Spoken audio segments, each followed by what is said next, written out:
We're live. It's what you're hearing. One, two, three, four. The stream's still unmuted. Ladies and gentlemen, welcome back to the first episode of DGS So we're here for Live. DGS.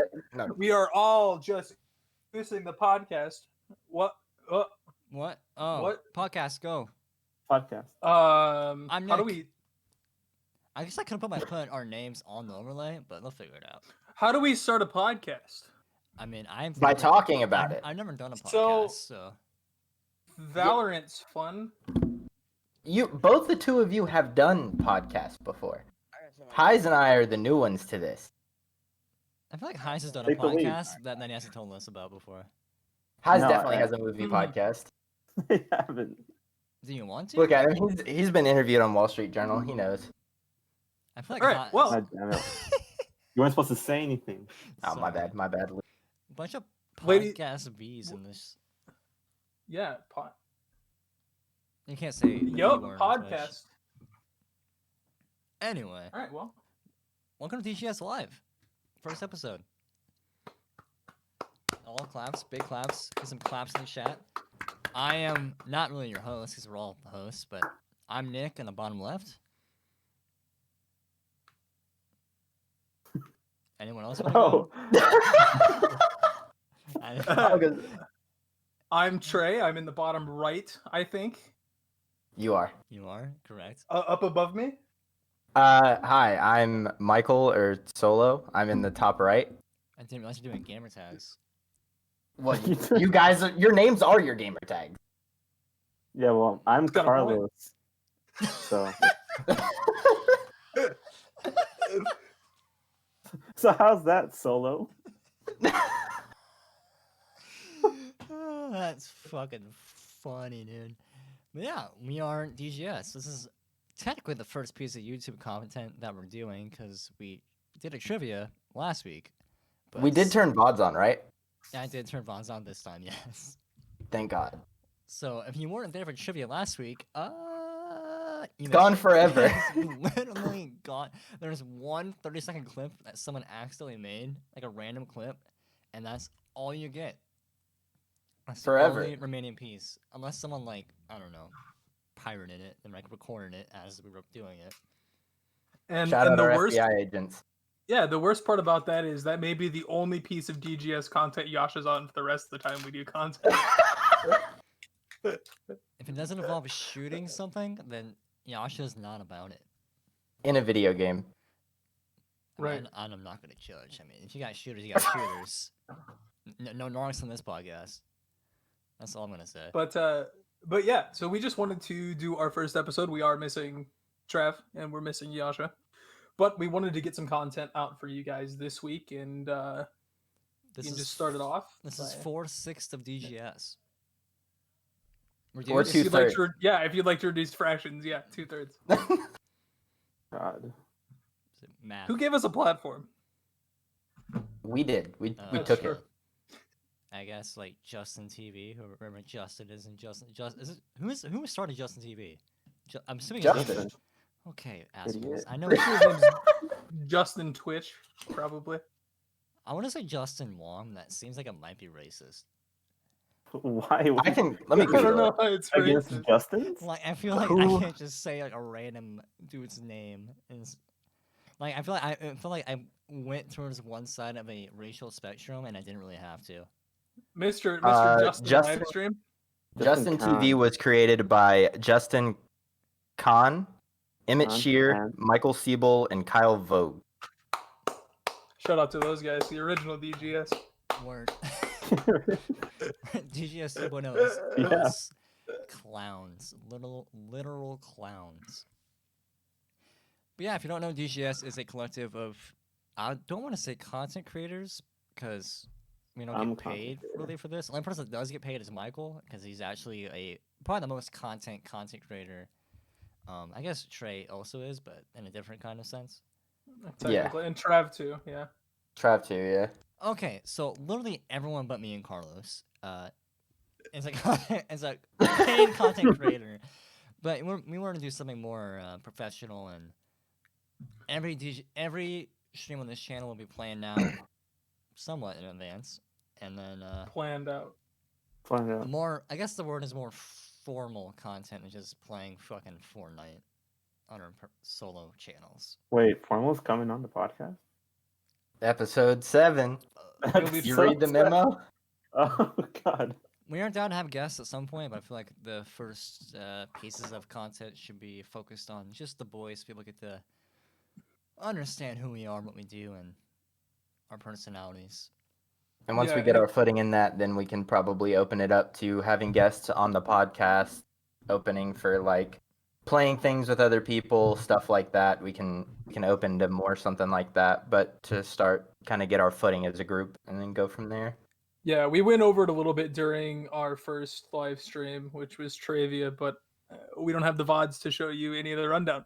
So we are just here tonight, the four of us, going to give you guys a little bit of an intro, a little bit of background on the group in general, a little bit about us personally, and go over what you guys want to see from us. And at the end, we'll open it up to any kind of discussions or questions that chat has about Mhm. what we're doing, or any. I will answer a question about literally anything. I may lie to You you. hear that? Only ask Nick questions. Just Nick. Direct them all to him. Nobody You else. want ask questions about Trey to me, and I will make up a story about Trey's life. That's a just the fun way it game. goes. Your questions will be featured on the live stream, but we cannot promise that your questions will make the YouTube video. Also true. And once again, can't promise they are actually correct answers. So I guess we'll start from top left and go clockwise around and have everyone introduce themselves. Give a little intro.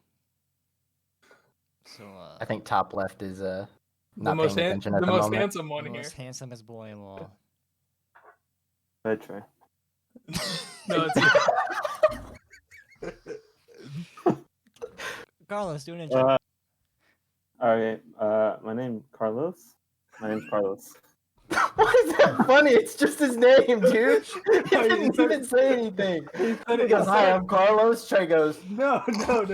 He said it. He said it like 21 Jump Street. He's like, my name's Carlos.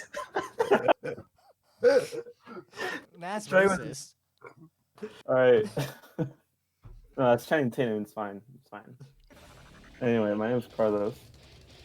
And, "Hi, Carlos." Hi, Carlos. This is an AA meeting.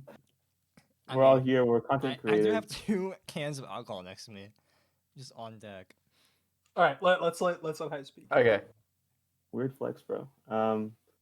So, what the fuck? Like, what? What do I say? Who are you? What Why is is what is Carlos? the fuck are you? Okay, who are- thank you, Natalie. Okay, so I'm 23. I work at a movie theater. What do you like to do for fun? What's your passion? Hi, so you Okay. have a whole Instagram account. what is about what your is your hobby. what is your Alright, name on alright. Twitch? What do you do? I heard My you name like on to Twitch- take okay, photos shit. of things. Okay, yeah. All right, fine. I like photography. I like movies, I like making them and writing shit. And I'm from El Paso, Texas. So your goal is to be like a screenplay writer eventually, long term. Screenwriter. Hopefully in the future. Yeah. DGS animated show coming tomorrow. He's also Exactly. He's also Hyzerino in chat. Yeah, hi Zarino on chat and on Twitter and Instagram. Shout out Three. the Instagram. Same I looked at name. an imaginary three second places. camera. Dude's a walking brand. If you got nothing else more to say, we'll move on to the next All right, go ahead. DGS person. All right. Hello. I'm Michael, or in chat, I'm Mr. Solo 34. I am 24. I am a customer service manager. I originally come from COD sniping community. I grew up sniping in Modern Warfare 2 and stuff like that. More recently, been focused on Valorant, and my goal and passion is streaming and content creation. So to do that full time would be an absolute joy, and that would be something that I would actually enjoy and love. So that's what we're working towards with the boys, is just doing things that we love and supporting each other's passions and going through that. So, recently I've been doing a lot of Valorant, switching off of Call of Duty because Activision is now a really small indie game company and doesn't do anything for their game. So kind of moving that to the back burner and switching it up and, stuff like that. But Overall, I'm just a gamer trying to make way in this weird world. Wow, that was like the end of like an Oliver Twist novel. It's like really Yo, People, Mr. hey. Mr. Solo, what's your address? No. Social security number. You ever just dox yourself on episode 1 of a long-standing podcast, hopefully? But I am from North Carolina as well.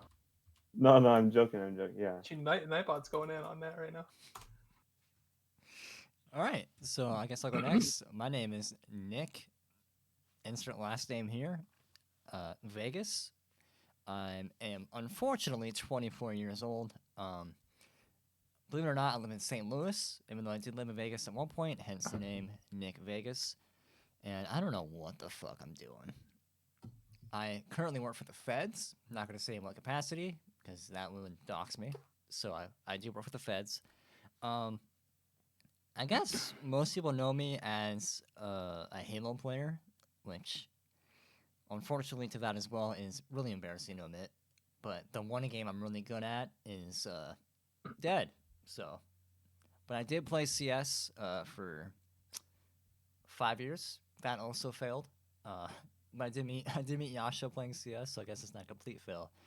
And currently, I'm just streaming until Halo Infinite comes out and trying to make good content. And making good quality content's hard. And that's what I strive to be. Not a person that just hops on a game and just plays a game and calls it a day. I want to make quality content for everyone. Because apparently, ego check, I'm fucking funny. And I feel like just playing a video game doesn't really push You my are? funny side out. So Like you're a walking tech W, dude. Yeah, who just streams a game every time they stream? That's ridiculous. I couldn't imagine. I mean, Couldn't be me. whatever you're doing is fucking working. I'm in the top Boring. 5% of Twitch, and you get more viewers and more subscribers and followers than me. You might be in the top 1% of Twitch, Michael. I'm not even kidding. The 1%. That's kind of nuts to even like consider those numbers. Not like, you guys know who Stans is? Like, Sounds familiar. It's Ludwig's friend. Yep. That- One night Yeah, stands. yeah, He yeah. did like he did some numbers like most like 95% of Twitch are one viewer Andes. Like people that just stream like randomly off their PS4 and they're playing COD Warzone. They get 2 kills a week, and that's 95% of Twitch streams. And they have to go to stop broadcast to read their Twitch chat. Or like pops up like the PS4 menu on stream, and it's Yeah, really it has slow. like the logos and it says No, it has broadcast the- pending. No, It's it like has a the blue the screen. blue screen with the Yeah. people sitting on the couch. If you get one viewer, like just that you're already like in the top 10%, which is crazy. And I just I might That be is top nuts. 10% of Twitch. Pretty sad. I just extended my intro to like 10 minutes, but sorry. That's fine. I got That's on a fine. tangent about how crazy Twitch is, and people don't understand. Like, people need to value success more, I feel, on this platform. But yeah, on a train. I'm Trey. 2 Treys in chat, 2 Treys on Twitter. Various forms. You'll find them. It's whatever. I am currently a graduate assistant at a D2 school in North Dakota. I manage content. I'm a graphic designer. I'm getting into motion graphics and a little more video as I go, but still kind of picking those up. Trying to learn photography as well, so I might have to go down to Texas and get some lessons from the most handsome man on the planet. Mm, Right now, I'll be graduating in like a Oh, no. month, so the people with jobs, please contact me because I would like one of those. Yeah, if you Um, got one of those too, like you can pass it over. This Yeah, way. you can just you can just sauce them over here. But my Any gaming jobbies in background, chat? any jobbers? My gaming background is basically I started playing sports games and like only sports games until Black Ops 2. Started watching competitive Call of Duty. I mean, I played COD, but I didn't really care. But then got into comp. Was top 2K in Advanced Warfare on PS4. Nobody cares because nobody played the game, nor were they on the console at the time. And then met the boys in Black Ops 3, and now I'm just an extra on everybody's stream trying to create content with the soundboard. So I guess that's a good transition about how we met, because I feel like most people are gonna know this story, but just in case people are unaware, we all How just long kind of was Black Ops 3? well, it's Black Ops 4. Most Black yeah, Ops 4. most No, of us- you're right. You're right. Most of us met Okay, in yeah. a Twitch chat, Yep.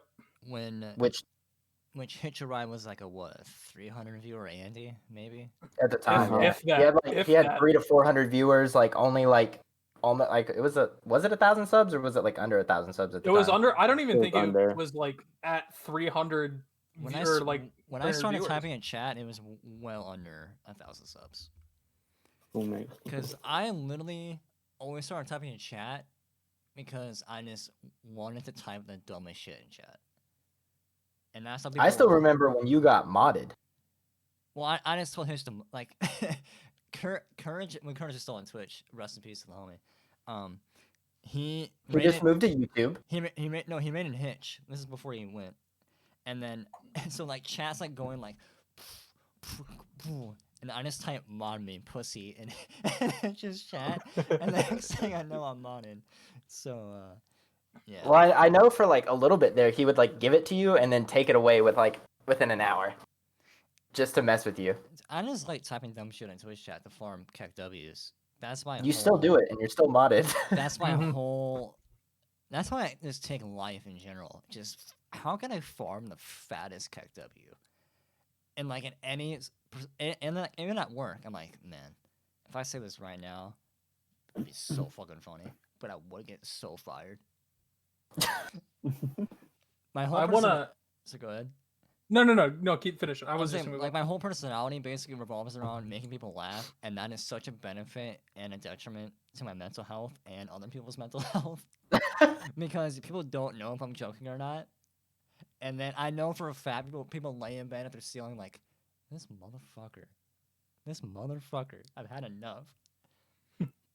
So I was gonna say. I think I was like the.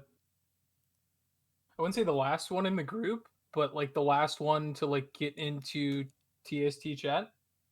Because like I joined before Black Ops 4. It was like when the boys were back playing MW3 GBs. mhm. Like they were playing Shells, and I was just like chilling on Twitch one night after one of my buddies had stopped streaming, and I saw that they were playing like it would have been like Dome CTF or something. I'm like, yo, that's sick. So I put it on in the gym at like 2 a.m, and I'm like, oh, this is cool. Hopped in, and probably like 4 streams later, I finally subbed, and then that's where I went from there, I guess. Yeah, But, I started watching in a little bit before World War II. I don't remember exactly what he was playing at the time, but I was living in Virginia at the time, and that's when I started coming around to chat. So you're still in college? Yeah, Oh, I didn't even know that. yeah. I think you're still a North Crackalacan boy the entire time. North Flame- Kakalaki. Flame Gang. But so I started watching then, and then Hitch started playing Fortnite, We love. and back when Fortnite was good.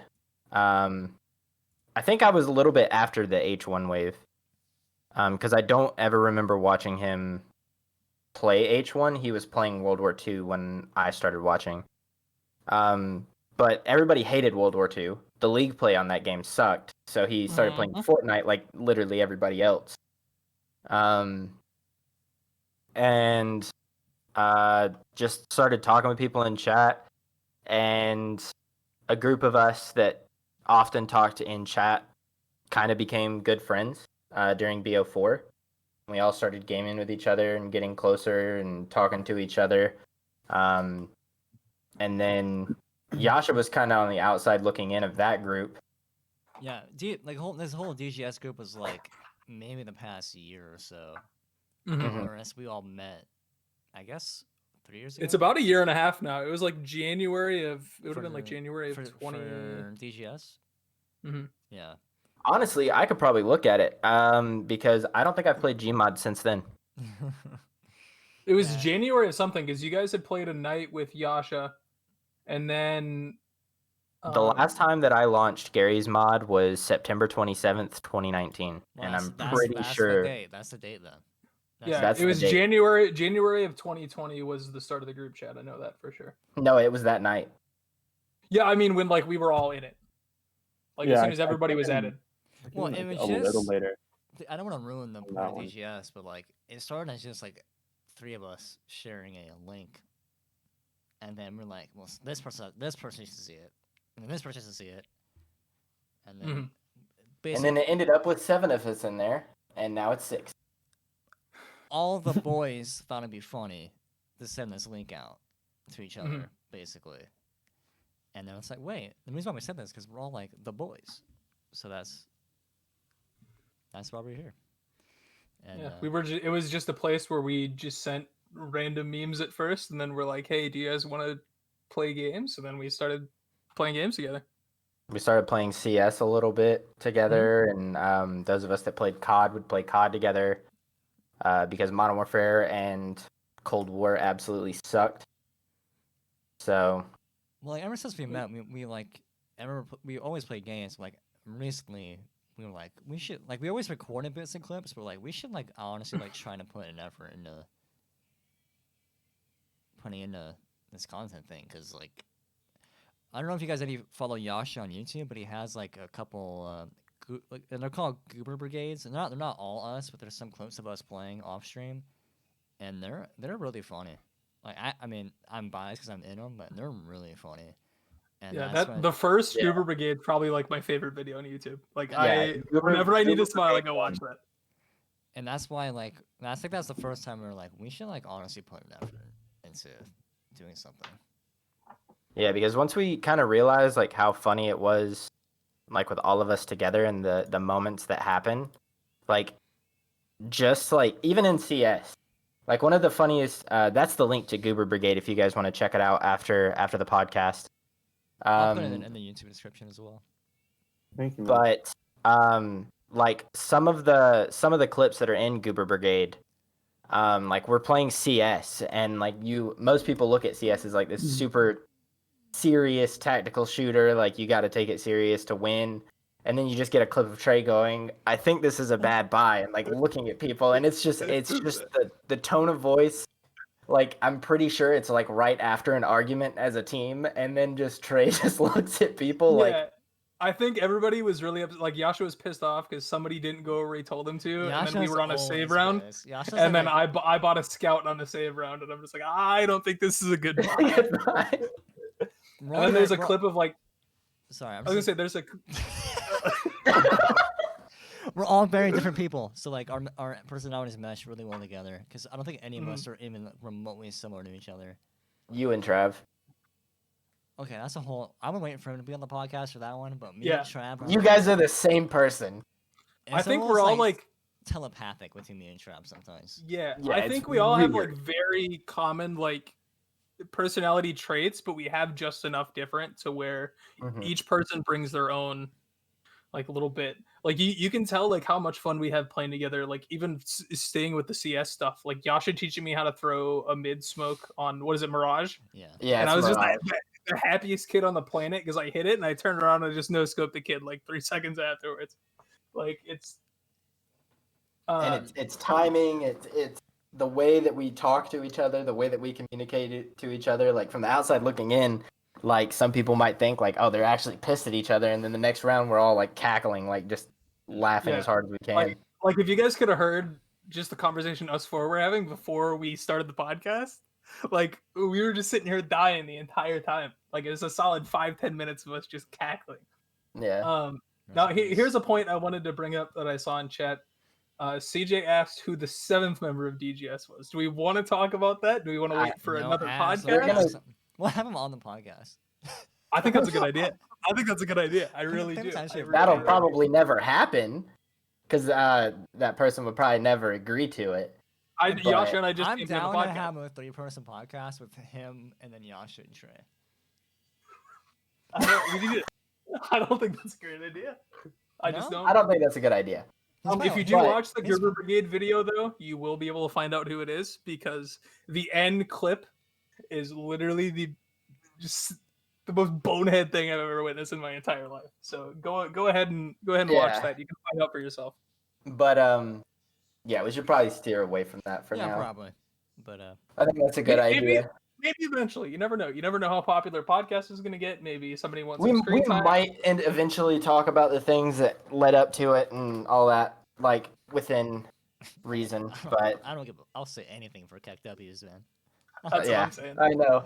Well, But for slut, now- well, What's- slut myself out for KEKWs.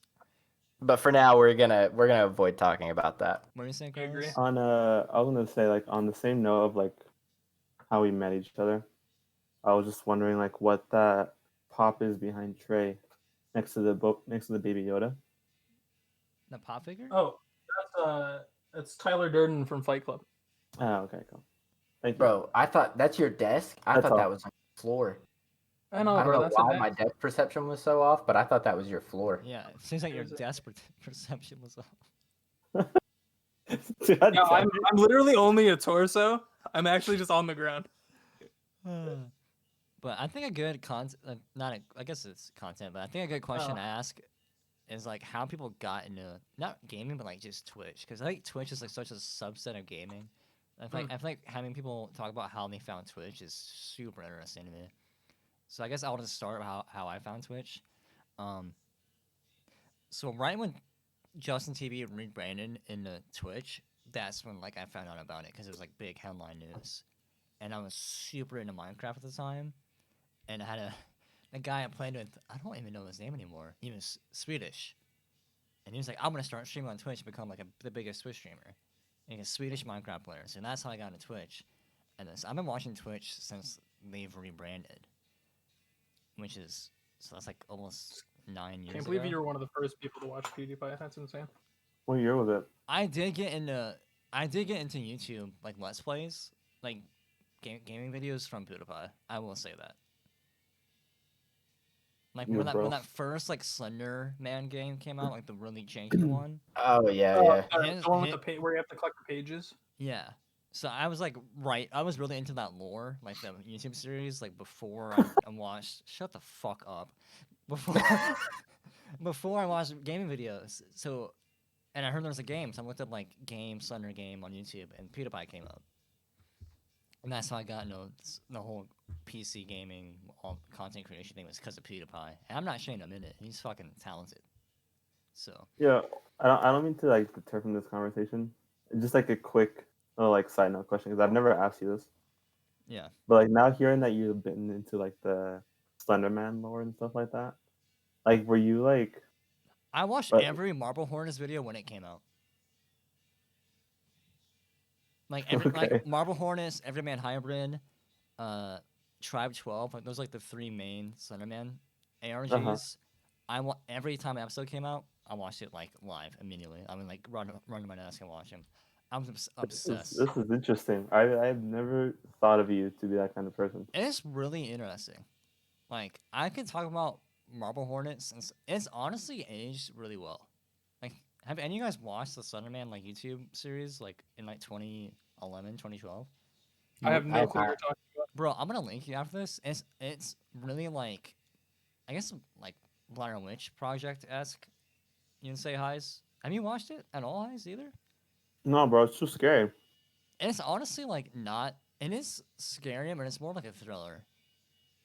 And it's really just like it's like handheld.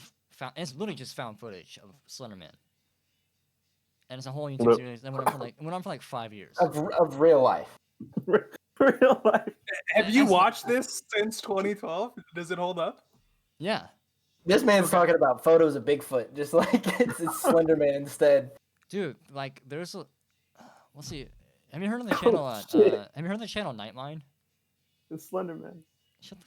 You're. Dude, I'm so very normie with everything. It's not even Dude, funny. alright. I don't know. This channel called Nightmine does like a breakdown of the YouTube series. And it's 4 parts. Each part is 2 hours. Jesus. Jesus. So the whole series takes 8 hours to explain in detail. What's that That's channel that breaks down like ARGs? I forgot. I like watched them I think it's Nightmine. a Nightmine. couple years ago. What you call them? Nightmine. There's a few. There's like Nightmine, and most of them are like horror based. But I Yeah. started watching Nightmine because he's a furry, and it kind of threw bad vibes. Kind of threw you for a loop. I can't subscribe because I've been like, this explained, and it's like cat costume with 4 eyes. I go, I can't.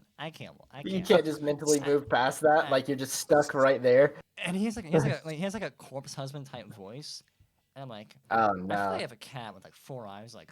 Number 4. And today, Number watch four. Mojo's top 10 Slenderman. Number 4, this Burger King Slenderman. full lettuce. Lettuce. There's one of the Yeah. running jokes of DGS. Yeah, I kind of ran away with that. So how did you guys find Twitch? Nate Shot. Yep. Really? Yeah. Both of you Started guys were watching both of you Nate guys on were YouTube. Nate Shot? Started watching Nate Shot on YouTube. This is probably later than Trey, but I started watching Nate Shot on YouTube just before the Optic House, like the original one, and then started following them through there, like more of like their just like the vlogs, and then found Twitch because he was like promoting a lot. Started watching that. Started watching a lot of Minecraft. You know what's That was wild? basically it. I didn't watch a single Nate Shot video till he started 100 Thieves. Really? Cause I knew of him, but I'm Wow. like, I'm not watching fucking COD content. It's It's like- weird. it- I it's like- I've haven't been watched watching Nate a Shot since single Nate BO2. Shot. Like I was never a COD kid. Like I played my That's- first yeah. my first YouTube video I ever made was a COD video in 2006, which I'm never showing to the public because I was 9. But I DGS reacts. watched like maybe 1 or 2 CNators videos on Machinima or like Hutch videos, but I was never like, oh, gotta watch the new sniping MW2 high rise video. I was like, it's there, I'll watch it, but I've never like got into it. Fun fact, Hutch is the reason that I became a sniper in COD. Is that how you got into Twitch, or is that something else? No, that's a different journey that began that way. Was watching Hutch's YouTube videos, but I can get into that afterwards. Getting into Twitch, it was I joined Twitch late. Like I didn't watch live content like at all. Like I didn't watch any Twitch streams or anything like that. I was more of like a YouTube watcher. Like I just watched like videos, highlights, stuff like that. Until I realized that more and more people were starting to stream because at the time I was still following Optic like really heavily.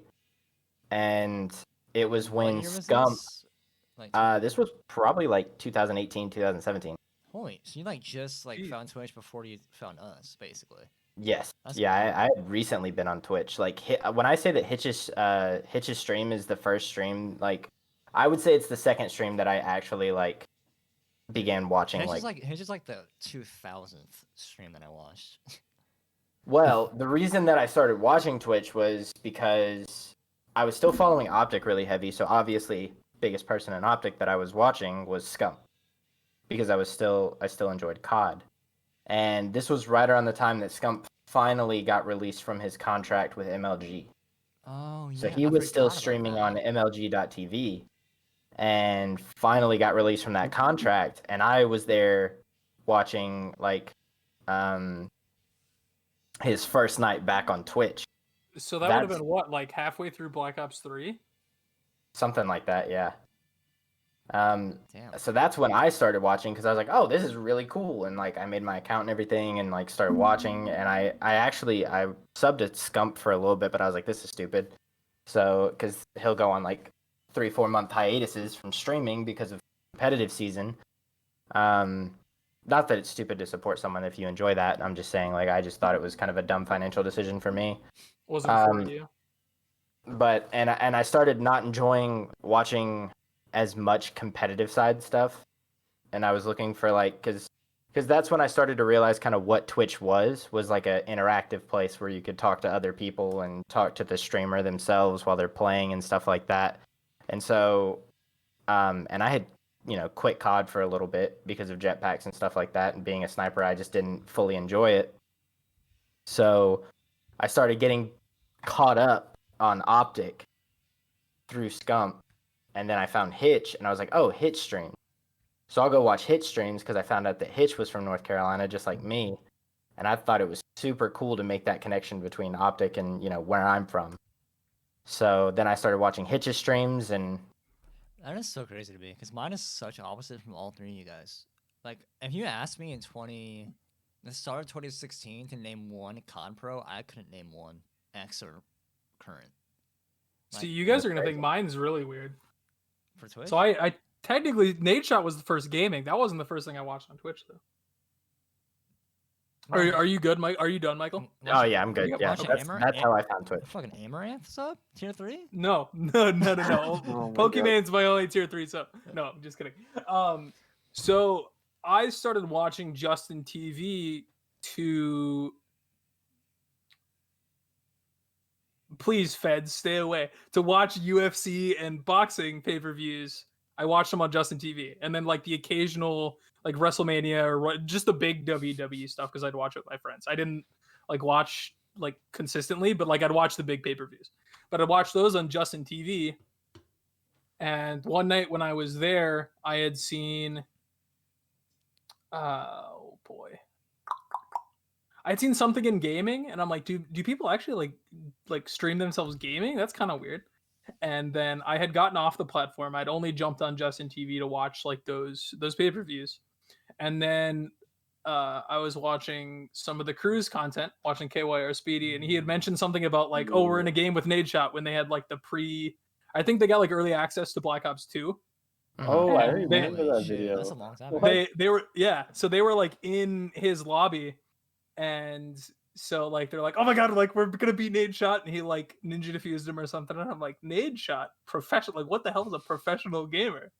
So I hopped over, started watching. I think they were doing the thing with Syndicate, the Hunting Optics series. Oh wow. Yep, on Minecraft. Yeah, so I had never seen Nade Shot's face, but me as coming from a sports background, I assume professional gamer, they all look like Pasha biceps. Like they're all just big jacked Oh gamers. no. So Yeah. I was expecting some guy with a cool name like Nade Shot to be some absolute Ripped, Dang. like just some 6'6", like 250, just like jacked, like fucking screaming at the monitor. 6'5", 245 brick shit house. And I'm just like, this guy plays 5'8", games for a 110. living. But it's Bro, just a and- stick doing an 8-shot dance. Well, Dude, yeah. the So I'd Nade only Shot seen him playing COD, and then I saw his Minecraft skin. So I'm like, this dude must be some handsome ass dude to be Nade Shot. And I Judging popped off- over. So I popped over and I Damn. watched him on the newly formed Twitch, and I'm like, this guy doesn't look anything like I thought he was going to. But I really liked his logo, his old like Nade Shot Wolf logo. I don't. I don't know if Okay. you remember that. I don't. Mhm. That think might I have been do, yeah. before you guys had watched him. It just said Nade Shot with like a bullet through it, and then there was like a wolf head, whatever. But then they, along the same time as Highs, they had moved into the Optic House, and so I started watching all of them stream. And then I followed the guys over TMLG.tv during the AW season, and so I watched like Clay, and I'd watch Parasite for S&D strats. His content was terrible, but I'd watch him and Fizzer do S&D strats, and I'd steal those. Like Fizzer Alright, had did you- some like crazy nades. Oh, yeah. Absolutely. And then I followed back over to Twitch, still watch Nade like during his comeback stream.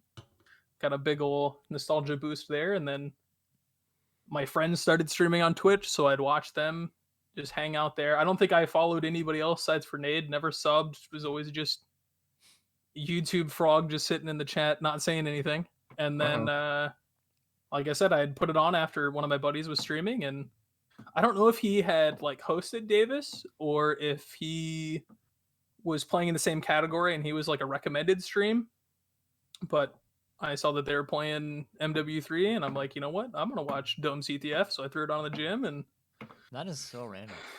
yeah, That's just it's sheer luck. yeah, because there's other than like I wasn't in like I'd watch competitive gaming, but I'd watch like only the majors. I wouldn't watch the scrims. Like I'd watch until AW came out and I got into playing that. Other than that, I wasn't into gaming like at all. It was literally just Madden, 2K, NCAA football every What a- single what a year, same Chad. games. What a fucking Chad. What can I say, man? What can a I guy. say? I mean, I Now only, look at you. I Who only would've got thought? into COD because you guys were into it. Like, honestly. Because I found Hitch because some guy in his CS chat told me to watch Hitch's YouTube videos. Really? Yeah, so That's insane. I was the first Optic CS roster before they were Optic. They were Conquest, and that was my favorite NACS team. So like I was a big fan of like Shaz and mainly Shaz and Rush. So when they got picked up by Optic, there was that announcement video, obviously in Vision. So I Mhm. watched that announcement video in Vision, and also on Reddit, someone posted, "Here's a hex vlog of like the behind the scenes." Who apparently is the CEO of Optic. It's like, oh, I'm cool to see a behind the scenes video. So I watched the Hex vlog. I started watching Hex's vlogs, like one or two, Mhm. and I went into a CS streamer that I'm on for, Haney's, who some wild shit came out about Haney's, so I don't really watch him anymore. But I was a mod in Wait, his Hades? Haney's, yeah. So I was telling someone Like- in his chat about the Optic pickup. He goes, "Hey, if you like Hex's vlog, you should watch Hitch's vlog." I go, "Who the fuck is Hitch?" And he goes, "He makes Vision." I go, "Oh, I watched the Vision episode. I watched his vlogs." And then he started streaming a few months later, and I was a I think lurker Andy, and then I started typing. That's weird that Optic getting into CS was what introduced you to Optic, because that's the exact opposite. That's what introduced me to Counter Strike. because I didn't I had no know. clue what it Yeah. was until I then. thought Optic was still a sniping team until they picked up a CS team. Like they have Really? like other roster. Like they have another. Like what the fuck?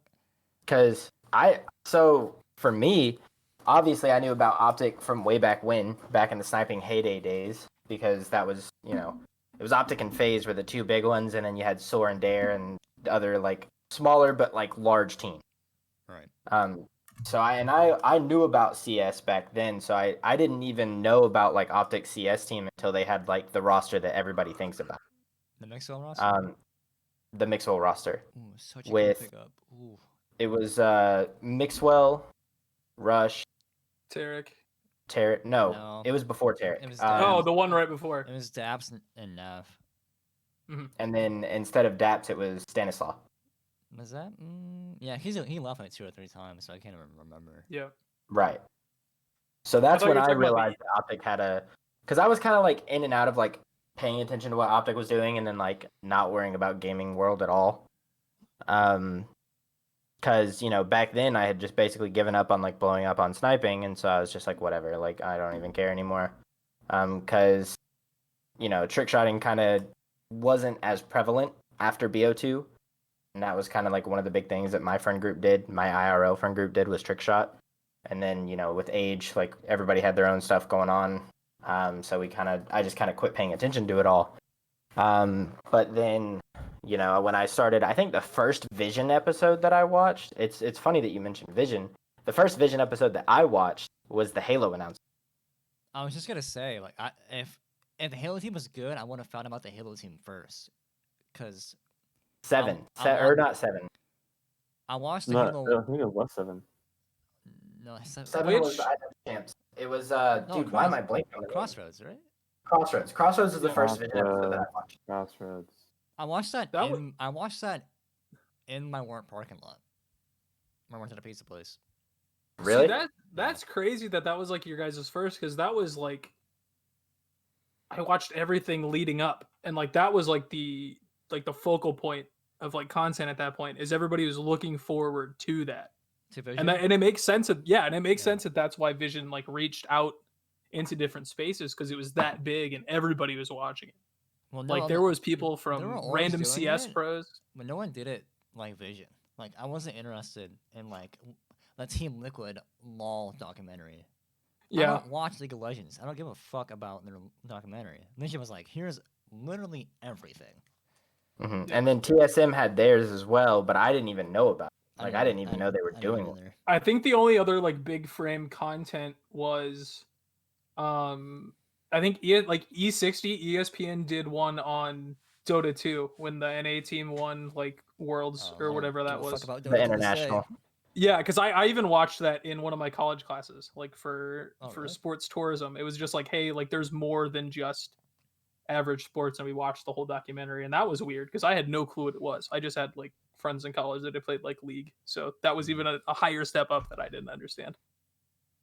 Bad memories of that game, dude. Yeah, the Halo team was good. I watched 2016 Halo Worlds, which the original Optic roster with like Maniac didn't qualify for.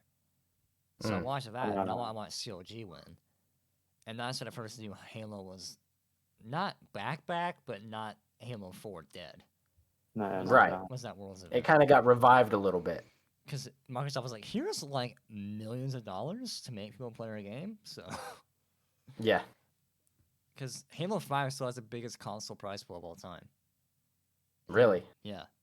They've had the most. They did the what's Man. it called? They had a crowdfunded Worlds event. Crowdfunding. Yeah. 2016. It was like, I think it was over 1.5 million. Jesus. For That's crazy. For release Halo 5. You don't know like the release Halo 5 settings, but it was basically like playing pub BO4 was like the champs event.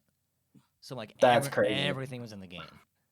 There's no like That's rule insane. changes because fucking Quindelhoyo. I'm looking at you in the fucking eyes. Quindelhoyo. I don't know how you pronounce your last name, but you can go fuck yourself because you ruined Halo 5 for 5 years. Yep. Oh my god. Wait, you I feel like you don't want ARs in competitive play? No, we don't, Quinn. No. Fuck you, Quinn Dahlia. Shout out Joshua Mankey. Mankey's my fucking boy. Anyway. And while we're at I it, feel like we just started a war with somebody and we have to take Nick's side because we don't know who the other guy Don't is. ban me from Halo Infinite. Fuck you, Quinn. Anyway. But yeah, it's kind of weird because like you have like, you know, with the whole optic and vision thing, you have like you came because of CS, like not even because of Halo. You came because of CS, and then I would skip the COD parts and visions when they were uploaded. that's crazy. Really? I did not give a fuck. I was the anti in chat spamming Con Resident Sleeper, Con Resident Sleeper, Con Resident Oh Sleeper, CS God. PogChamp, CS PogChamp. That's crazy. And then you have of like course. I came from sniping back in 2008, like that era of optic, which was a completely different era of optic. Like that was before Scump even joined. That's like before competitive optic, like remotely. Yes, yeah. You know what's And crazy? then Suppose. So like with sniping, I didn't learn about any of like the teams like until Black Ops 2 through Pomage. But before that, I had been sniping since MW2 because I would play with my cousin and we'd play S&D, and sometimes I'd see his POV and he'd be quickscoping. And so I asked him to teach me. And so That's that's how you learn. definitely like a Star Wars, sniper for fun. like a young And then Padawan. Yeah, and then I found Pomage, and then I was like, oh shit, Oh. phase optic. So that was like the first like YouTube content you watched, like or like gaming content was a Pomage. No. First gaming content was Nate actually Shot? the crew. Oh, the crew. You're both the crew, The crew. Andes. Interesting. So okay, so that wasn't even my first. That was like what got me into Twitch. But like I was watching YouTube when it was Google Video, like before Google bought YouTube. So like I watched like Lego stop motions. I mean, like so I did was watching but I didn't watch gaming content. Like, the crew. I didn't Was know it the that- crew? know I that think it was was a like the thing. crew and like Vanoss at the same time. I guess. Well, no, Vanoss didn't start watching until like Black Ops 2. But that's how like normie I was going into gaming. It was just the crew. It was just Yeah. funny Mine was moments.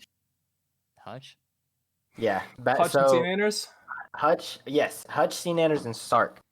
Because that was when I started playing Modern Warfare 2, and then I found out about quickscoping because of Hutch. And Hutch was quickscoping in a video or something like that, and then I saw an argument between Hutch and someone named Wings of Redemption. Bro, I have a Um, fun fact about Wings of Redemption that I can't say. Wait, is it Wings of Redemption? Yeah, Then why bring it No, up? That's only Use Blade. Never mind.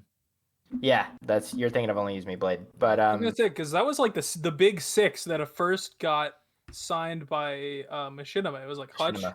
C Nanners, Sark. well, no, because Sark was just wasn't even signed. It was Hutch, C Nanners, Deluxe 4, White Boy 7th Street, Woody's Gamer Tag, and I think it was Wings of Redemption. Or no, Extras. T Martin was the one Extras, right after yep. them, but Extras was the other one. Oh, okay. So those I watched more Deluxe. It's kind of like you started with at least one of those, and you kind of branched off from there. Yep. And so Yeah. when I started watching more Hutch videos on like quickscoping, and then like Hutch did an interview with, or not really an interview, but like a dual com with Wings of Redemption, where they basically just argued about sniping on Modern Warfare 2 for like 15 minutes. People do that And now. people do that now, yeah. But it's kind of different now because back then that was when quickscoping was kind of becoming like. So what was like the main argument about in MW2 sniping? So Hutch was completely fine with people quickscoping. Thought it was completely normal.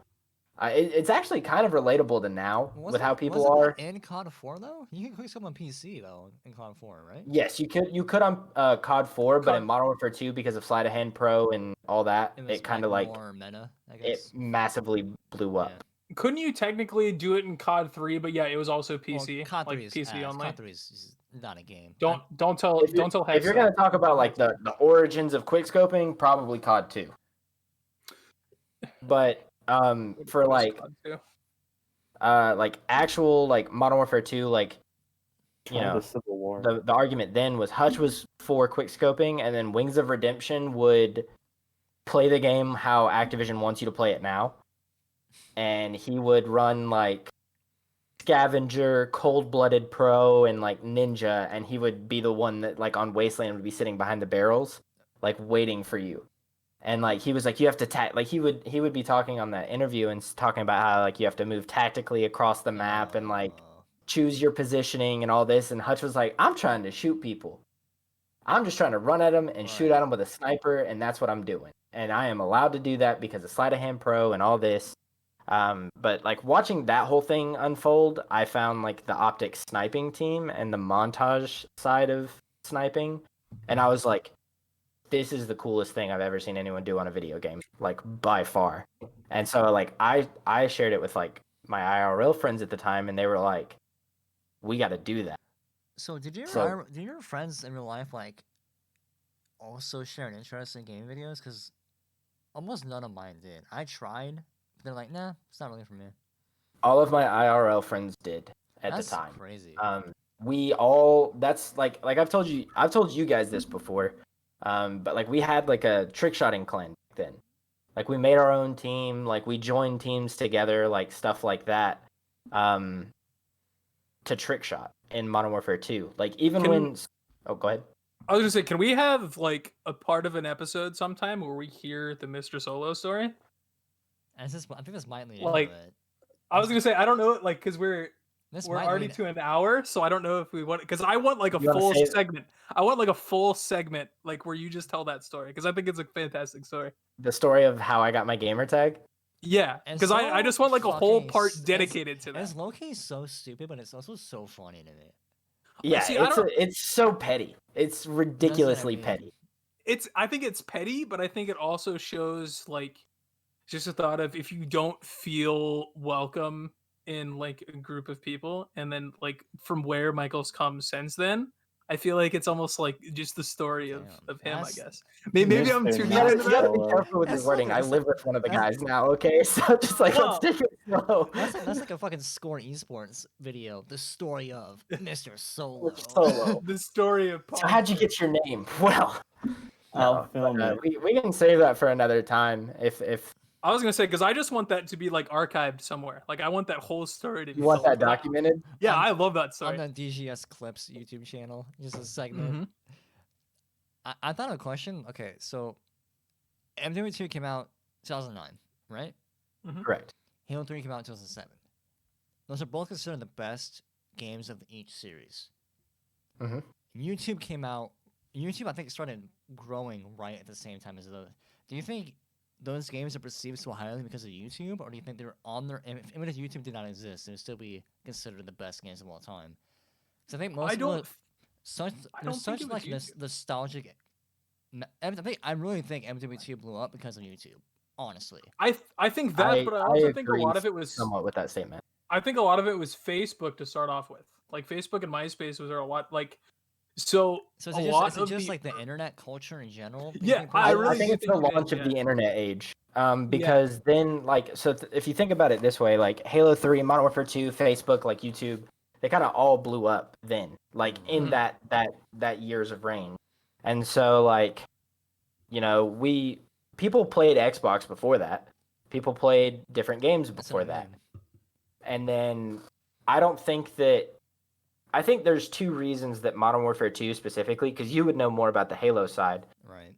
than I would, but Modern Warfare 2 and like Black Ops 2 specifically, I think those are perceived so highly because of how bad the rest of the games have gone downhill since then. I understand if anyone that's like started watching like scunt videos in MW3 or like slash videos in Black Ops 1, and so always like Black Ops 2, MW2. That's what I started watching. So Yeah, so. and that's why I say it's like so it. I think Facebook grew YouTube because you were able to share videos on Yeah, Facebook Really? YouTube super videos. early. But I feel like Facebook and like MySpace were like huge at that time, into where you could hit your friends up and you could be like, "Hey, do you want to play online with me?" And then you had your like groups of people you played with that might That have is been like your true. Facebook friends, and And then then that's where the YouTube videos were shared between people. and then And I I think think it's that's kind of like also with that though, because of that launch of like all that technology at the same time, the fear of missing out hit a lot of people because a lot of people didn't even have internet at their house at the time. Nowadays, true. it's hard to find someone that doesn't have access to internet.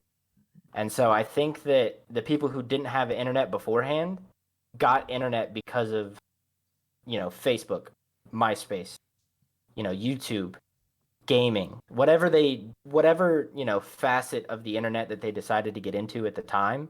All of those things were so massively popular that people were just like, we got to get on that. So you and don't that's think something I've so? picked up by listening to like old podcasts. Like I've listened to D4 talk about like how he first got with Machinima and how he started like making clips. It was on like Halo 2. It was on like MW2, just like sharing clips with his friends. It wasn't even to post them on YouTube. It was just like, hey, look what I did in this game. And then his friends started to like it more, to where that even grew the game further from there. So it's like the content hit at the right time. The way to use an Xbox 360 to be able to share content with people. I don't know how much like early Xbox 360 you were allowed to like record, but that's when like PvPs like the Dazzle and stuff came out, to where Mhm. people actually recorded their gameplay. So you I still think remember Before getting. that, So you think it Oh, go doesn't? ahead. It didn't matter what game came out. Those are just the games that were popular and out when internet. I think it would have mattered if the games weren't so good already. I yeah, think I have I a theory. games I think it's like a perfect timing situation. Like the I reason that those games are the best in their franchises respectively is because they were actually like really fun, good games that had multiple different ways to play. Like Halo 3 had a revolutionary forge system that you could literally do whatever you wanted to. Like Right. not any other console game had that at the time. I have a theory though. What are you saying, guys? Just I have a theory. Just like I don't know. I've thought about it before, just because like lately, like thinking about like the announcement or the leak of next COD is probably World War II. I feel like perhaps what could have ended up happening too is just we could have outgrown that kind of like target audience. Because if you think about people like who are coming into COD now, they're watching Simp. Simp's young. Simp's like what, like 19 or 20, 20? and He's like they're definitely like he's under 21. Well, he had to be no, It 18, was 18 to be 04. he turned 18 in BO4. So he's Uh, probably almost 20. Because he's like turning 18 at the end of kids BO4. are like coming in now, like super young. Like say they came in like Black Ops 3 or Black Ops 4, any of the jetpack games. They came in, and if you like PS20. look at polls or like anything where people say like jetpack games suck, you'll have like a bunch of like younger kids like saying that they're like the most fun games that there were for COD. That is the boots on true. the ground ones are slow or boring. Like I feel like maybe what ended up happening was just that, like in a way, as much fun as we want to have on COD, and as much fun as we can have just like playing together, the game itself isn't made for us anymore. Yeah, I think like that early college age, like anywhere from like 18 to like 22, is like where content like peaks. I don't know if it was for you guys, but that's like when I first started like getting into it, because you go out on your own, you don't have school activities going on anymore, and that's just like when you get a chance to like really dig into who you want to be as a person, and like who you like Like things that you personally enjoyed that maybe like your high school friends thought were weird, so you didn't want to show that side of you? I was a bit early. I was 16 when I first started making YouTube videos. Was I 16 yet? I might have been. No, I was still 15 when I made my first Minecraft videos. I think I was 14. And it was crazy. But the first, okay, this is actually this is definitely off topic, but there is a Reddit. So there's a subreddit called this r/let's play, and it's huge now. Any kind of Mhm. person that does let's plays like posts on there. Like I don't know if you know who Northern Lion is. He's a content creator. He's been doing it for like a decade. He started off on that subreddit, and now he's huge now. I had a little group of people I met on the Reddit. His name is ironically also Mixable, and he worked at Envy for a long time, and I found out recently.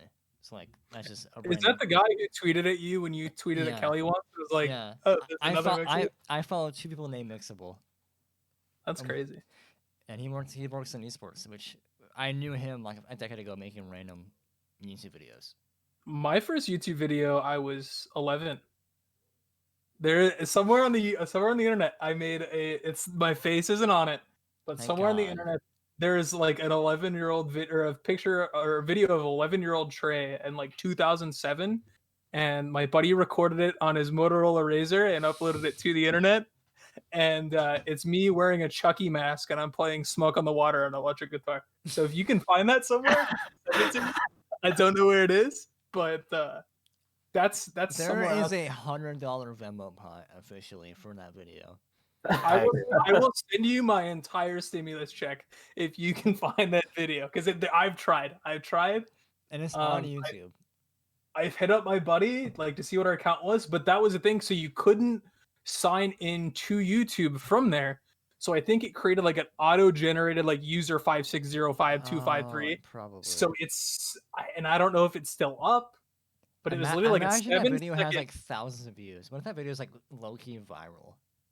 It might have because like I hadn't thought about that for years. That just triggered in my mind when you guys were talking about your first YouTube videos. It's like, holy shit! Like his mom like paid for him to have like internet on his Razor back in the day, and that's what we recorded and put it up. We were in his room. Mine's My first YouTube video. Oh, sorry. we all Oh my started God, I'm so talking. sorry. I was just gonna say really quick. I made a COD montage when I was my first one, 15, I think, maybe younger. AW. Made it for AW. That's my first YouTube video on my channel is AW. Damn. Hell yeah. Anyway, go ahead. Tell them. I made my first YouTube video in 2011. My first ever YouTube video was a one-clip edit, an OCE is what it was called back then, where I hit my first ever trick shot. Oh. Aww. And Yes. I edited it. I edited it in Windows Edited. Movie Maker. I did it. Yeah, that's a hard word to say. Edited? Edited. Edited it. Edited Edited. it. If you're a DJ, edited it. Sticky keys, bro.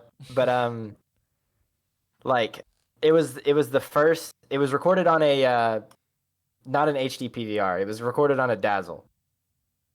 I made it in Windows Movie Maker, and I had it like synced to a day to remember. That is so early 2000s, early 2010s. Michael, here's my And- first trick shot video. I put it in Twitch chat when you have time.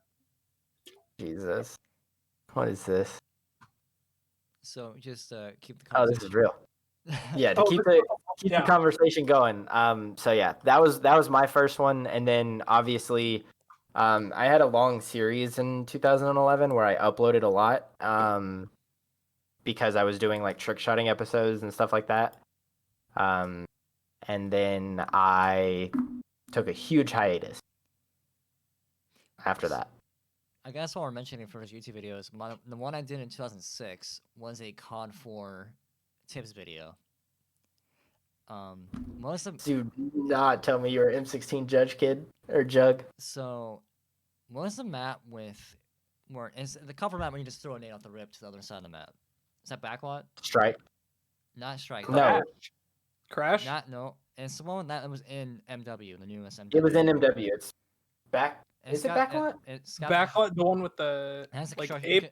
construction site, it's A bomb, and then bomb on the way back, and there was like that big In the tall- building, yeah, backlot. Okay, Yeah, it was on backlot. It was best headquarters spots, and There's no and shot. it's 2006, so I don't really. I'm also 9, so I don't have a PVR. I stacked a mountain of books in a handheld camera corner, like 10 feet from my TV, and zoomed in on the camera corner. And me and my neighbor would stand in front of the TV like this, doing the intro, and then and then I was like, now so and so will show you the spot, and then I step away from the camera, and and then we move the character to the spot, and like as you can see, if you crouch in this spot, and I'm using an M16, you can one burst him, and you can't hit him. I was like, this. Is I so- have to see that video. I don't know. Please link Nick. Please. I don't know. I don't know if I deleted it or privatized. It's not on any email accounts that I own anymore. And Bro. it's like 15 years old. 15. Oh, it's 15 years ago. AW was so stylish, man. Sorry. Highest. AW is the best. But, Nobody else understands. like I don't get it. I don't get the hate. It was I- because of It's so movement. fun. People didn't want to spend the time to learn new movement. And it's the only COD that I have not played yet. It's really fun, man. Or it was. We're gonna have to do that for DGS content. Is we're gonna have to go back and play AW. Wait for it to like be on sale on Steam or something. I have a.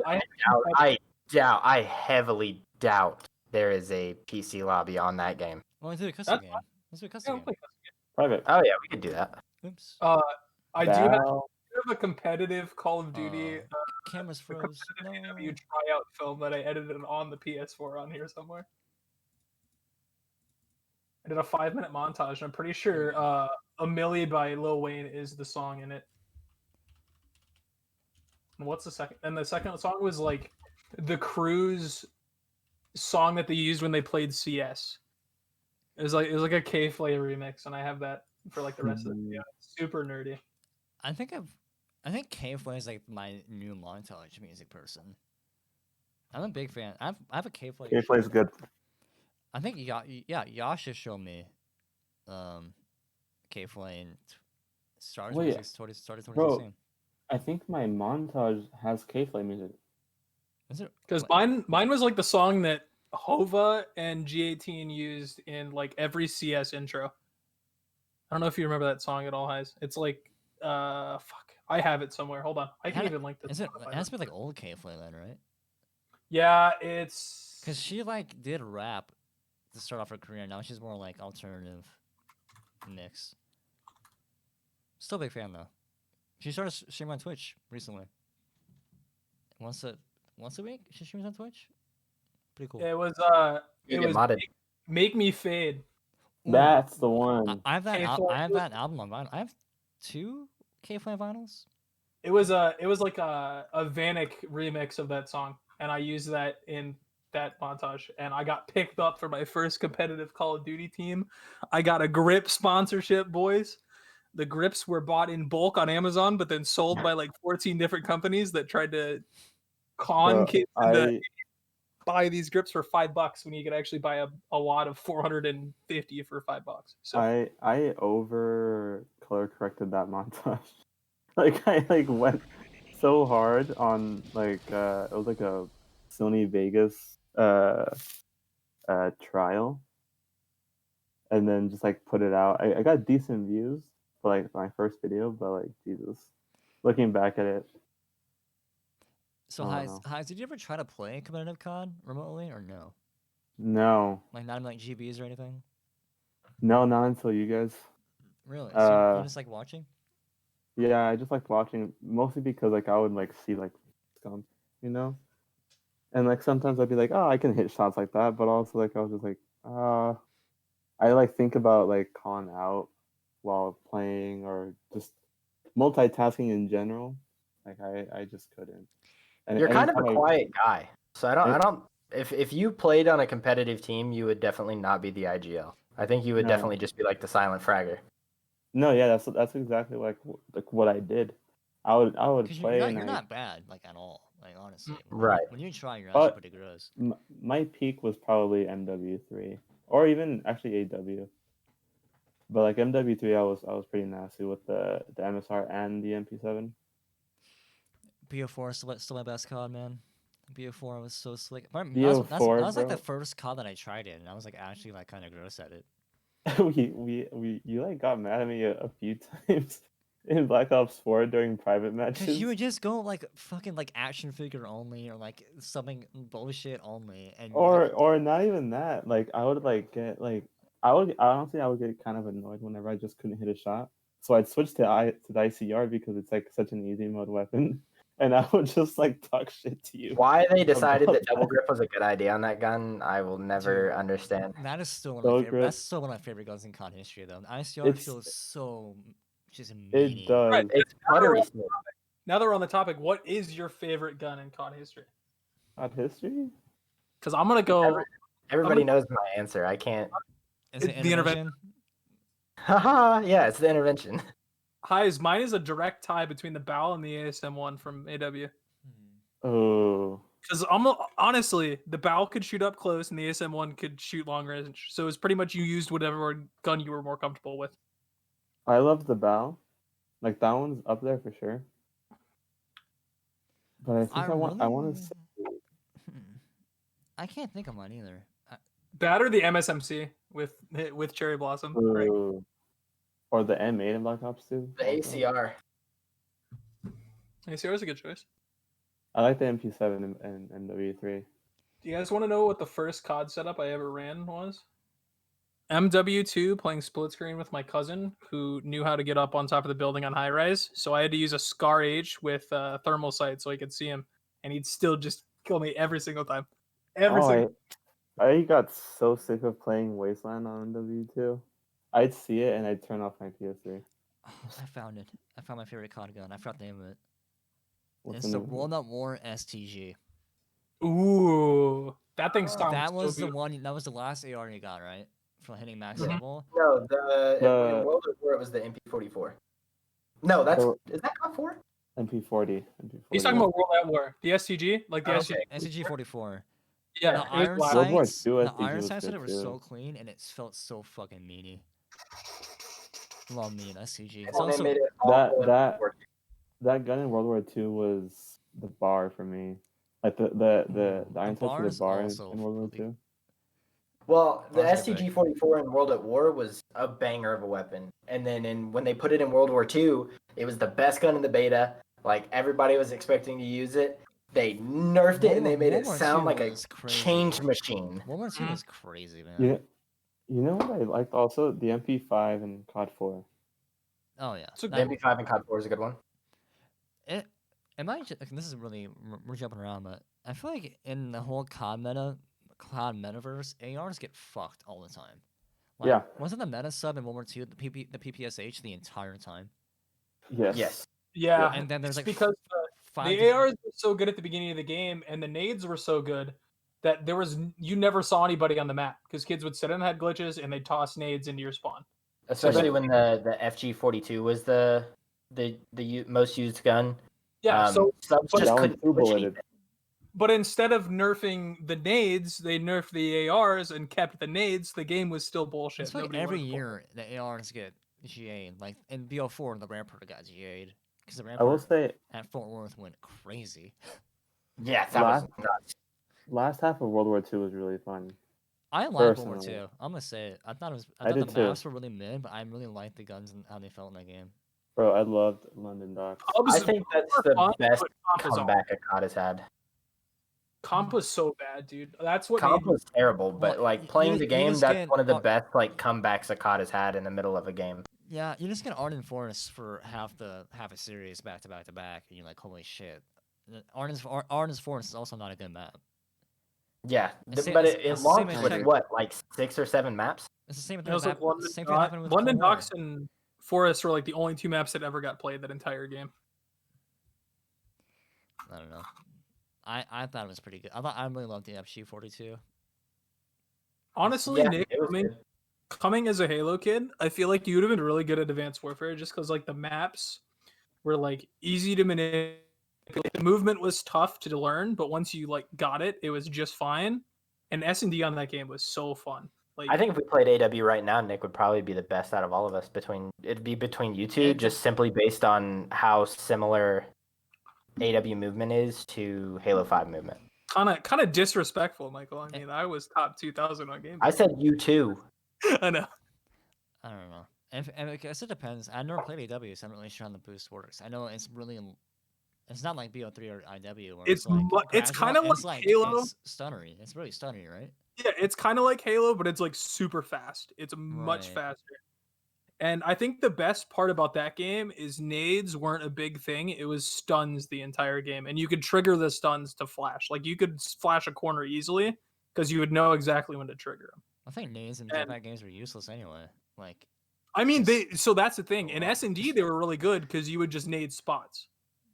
Because nades. they were perfectly timed and perfectly aimed. It wasn't based on like the angle you threw it because it was the same every single time. Because it was out of a. You mean the launcher under AW it. launcher? Okay, yeah. So, launching nades in that game was like just like the coolest thing to me. Just Dude, it was raise your arm and it was so awesome. It was so cool for like trick shotting too, because like people would you could do quick switches with it, which is where you have like one, like say I would have like a ball in my hand, like I would reload and then like you would hit Y, but then you would pull out your grenade and then press Y again, so your arm would come out, and then when you like your arm let go, when you cancel the nade, your sniper would come out. So it was a quick switch. So that game was actually like really good for a lot of different communities, but jetpacking was just kind of like at the time I just wasn't into it. I think if you played comp or you played the comp playlist in AW is a fantastic game. If you played pubs, you got killed by laser weapons, kids that paid for supply drops.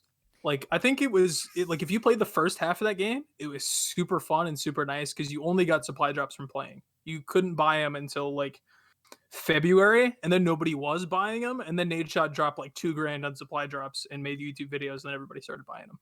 That's every then COD, they though, isn't it? Like every pub Yeah. game in COD. Like people were like, "Oh, let's Yeah. get my good pubs, or whatever." It's like, what game had the least annoying pubs?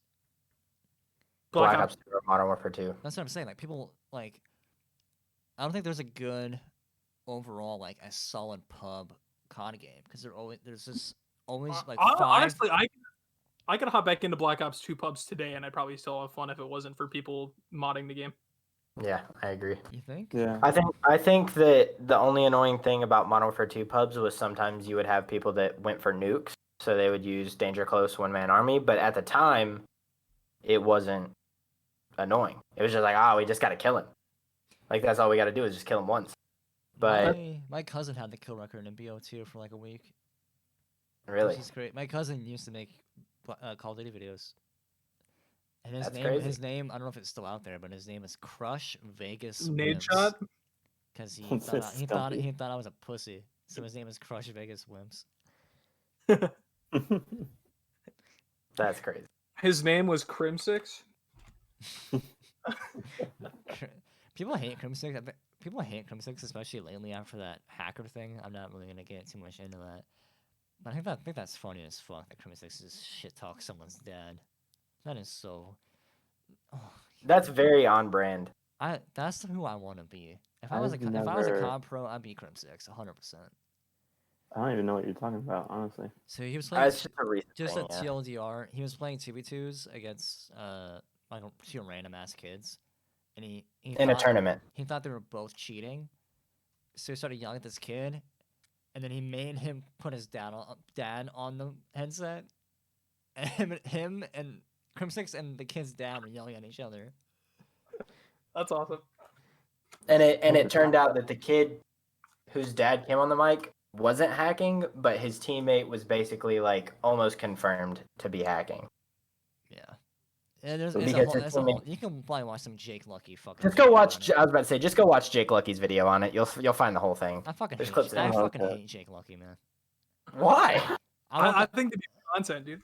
dude, I love him. his tweets are funny, but man, like he made a video about one XQC clip today. I'm like, Yeah. XQC made Do you know, one. like, XQC Dan- made one tweet about hot tub streamers, and Jake Lucky's like, I gotta make a fucking video about this one. Hear that? I can't stand Jay Filet, Oh, okay. but that's a different story. Now you're going outside the metaverse of our podcast, but Well, to bring it even further, do we want to ask or do we want to take questions from Oh, yeah, chat? we're at an hour and a half, so we Yeah. can, we So can I start think ending I there. think now's a good time. And people have We anything went Ask us questions. or any we went topics you want our super- opinion about. Yeah, we went into a super deep hole of COD and gaming and Twitch. I think it was very good though. I think we should lead off when the other guys get on, asking those questions like how they got Oh, into 100%. Twitch, and then giving their backstory. Yeah, but And that's looking for the video of me playing Smoke on the Water. And if she showing that. finds it, that would be the craziest shit I've ever That seen. would be equivalent to like chat finding that Russian song for Hitch. Who found swear- that video?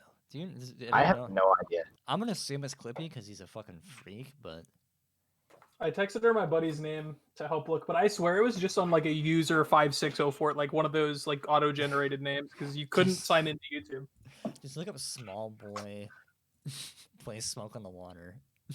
I think no, don't do that. All right, guys, we got our first. Is BR still the future? Are games dumb not including it in 2021? No. I guess I could Yes. start. I think it depends on what you're doing. I think Halo needs a BR to be successful because of how much people are in an atmosphere, in a universe of a really saturated genre in BR, and people are telling you to make a BR game, you're gonna get people playing it. 100%. And Halo's already set. So I think Halo needs a BR. I don't think any other BR can compete with Warzone. Besides the Halo BR. I think Warzone right now is competing with Activision. Because if Activision refuses to take care of the game whenever the next, so, for example, if Halo ended up releasing a BR, I know a lot of Warzone streamers that are probably going to go straight to that if it has a Halo good Infinite's free to play. 100%. Mhm. Except for the Yep. campaign, but no one's going to play the campaign. So, I will, because I'm a fucking nerd. But 95% of the player base. Can't wait for that stream. Do I stream it? I don't know. You honestly. always stream Halo Stream it. campaigns. You better. Oh, okay. Stream it. But think about like games like Hyperscape or like Realm Royale. Like those BRs lasted for maybe a week. So I don't Yeah, see. they just died. And like Hyperscape even tried to make it more Twitch friendly too. Ground up VRs, I think, are kind of dead. If you're gonna do a VR, it has to be an existing franchise, I'm like surprised COD or Warzone's so Halo. successful. Honestly. I think it's because it's bringing back the casual kids that played COD like as a kid, and now that they have the free time to be able to play something, everybody has a PS4 and Xbox One now because they're so cheap to be able to buy. That people are just hopping on and playing Warzone with the boys. Like, because I even see people like in like my work topics on Twitter, like in the design community, people are playing that because it's like the game that everybody knows. It's so normie that even the people who don't play video games know what Warzone No, is. that's what I mean. Like the casual player base is, I think, bigger than most people realize. Like, Mhm. I don't think Warzone would be as popular as it is without Fortnite. do you think?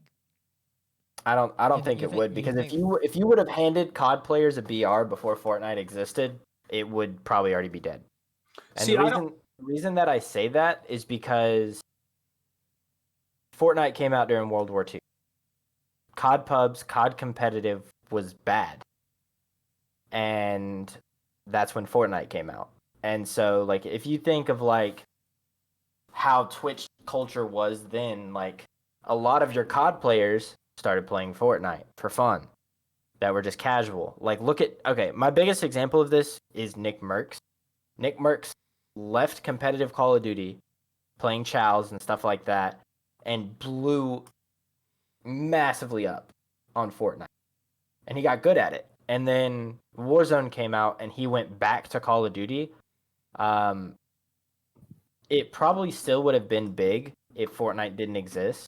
But I think because of Fortnite, it's bigger. See, I don't think the direct correlations from Fortnite to Warzone. I think it went Fortnite to Blackout to Warzone. Because a lot more people played Blackout than you would think. Like Blackout was super normie even then because Apparently people the thought, lobbies are still full on console. yeah, people still play that game. But like I feel like the people went from Fortnite, like casual Fortnite gamer, and then played Blackout because it was Call of Duty version of that. And then when Warzone came out, they found out how much better it was. And then when it went free to play, that's when it blew up. I guess people that don't want to build shit in Fortnite, when they just want to shoot shit, love Warzone because like you can do the same shit of hiding in a tower in Fortnite, but you don't have to build a tower yourself. You just have to run in a tower. But Mhm. I think the big thing too, like if you look at the competition when Fortnite came in, like they had H1 and PUBG. And H1 H1 was was already dying. PUBG was like getting shit on for its like Bro, I just like the way I played it comp PUBG. Holy shit! I just And that's the fucking thing. Neither of those were on console at the time either. So Yeah. Fortnite had the entire demographic of casual gamers. also being Fortnite free. came in Also, free. also was free. cross-plat.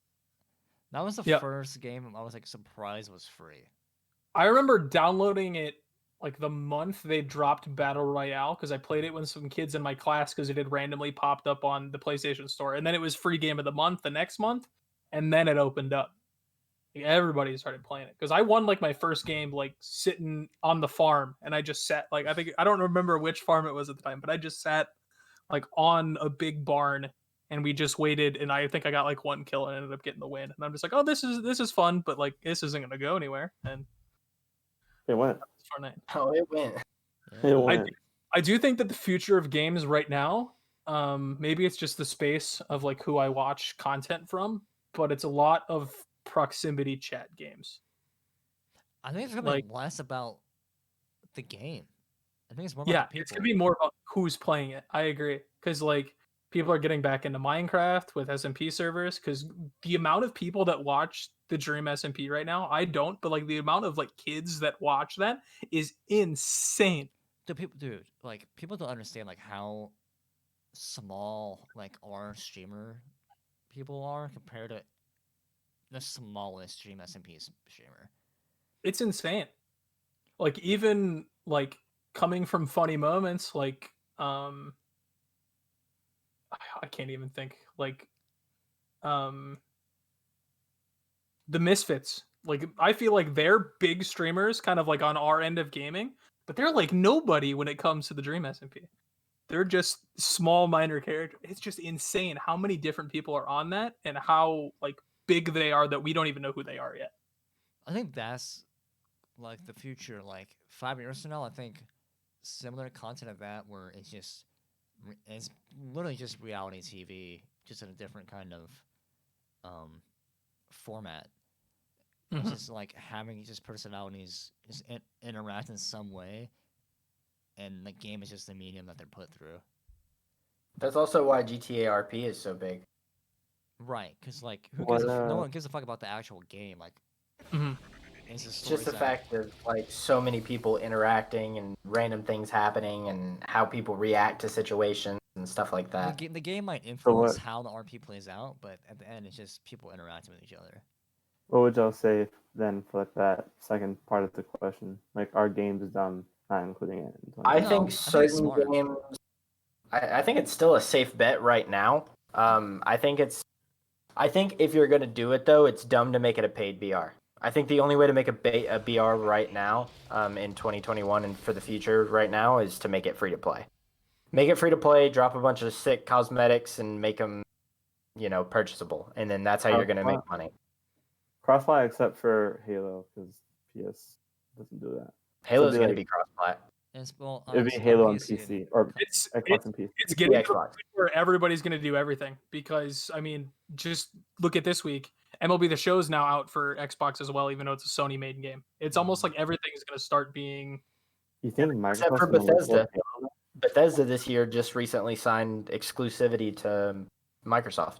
But we'll see how long that lasts. There's a buyout clause in there after a year anyway. But I honestly think the best bet going forward is the proximity chat stuff that allows people to make content. It's definitely not about the games anymore. It's about who's playing them and like the fun that they're having. Because you saw how much Among Us blew up, and that's such a simple game in itself. No, dude, Mhm. I think Among Us to me is crazier than Fortnite. Honestly, No, but just 100%. from the circumstances of the game itself. Like Fortnite has a goal. You're trying to like beat out 99 other people to win. Among Us, I mean, has a goal, but like at the end of the day, you have to interact with the other people in the lobby. Yeah, that's the only way to play it. I was just chilling in probably mid-October, and one of the other grad assistants here she doesn't play any video games at all, and was just like, "Hey, have you heard of Among Us?" Because And you I'm can, you like, can suck ass at video games, but still play Among Us. "Yeah," and I'm like, No mechanical skill whatsoever. Right. "Yeah," I'm like, "I've been playing Among Us on PC for like a month and a half or so," and she's like, "I just hop in and play on my phone. Like I found it on the App Store." And I love it. Like I'll just play with random people, and I hate being imposter because I just don't like it. I'm just like, are you kidding me? That's like when I sit there and I'm like, dude, if I don't get imposter in this game, I'll get the fuck off. Yeah, I think if you're Hey. if you're a developer like in 2021, I think you really have to make a game unless you're trying to unless you're like a big AAA company, I guess, like who already has like a set investor plan.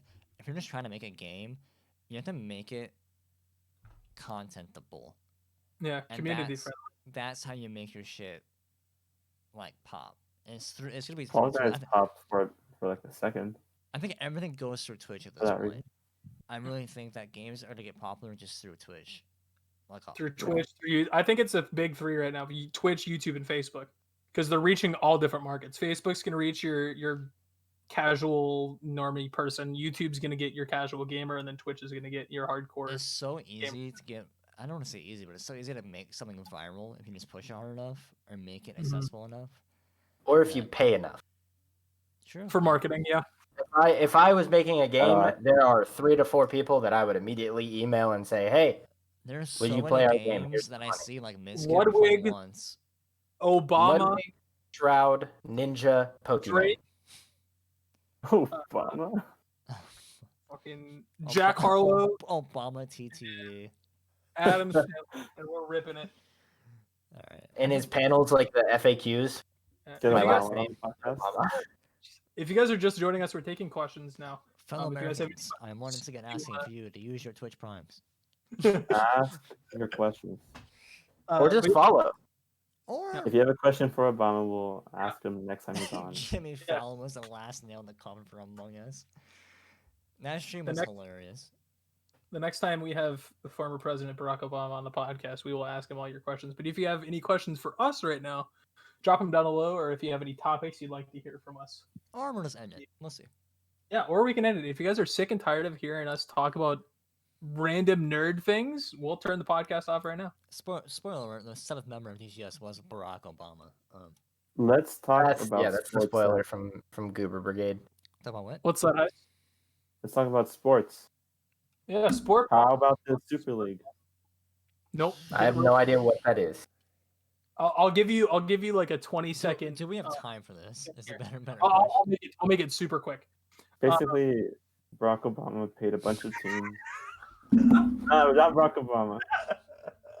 So basically, the top 6 teams in England, the top 3 teams in Italy, and the top 3 teams in Spain, all are trying to make a super league to where they just play themselves, and so they're like big market games, and they can make a lot of money.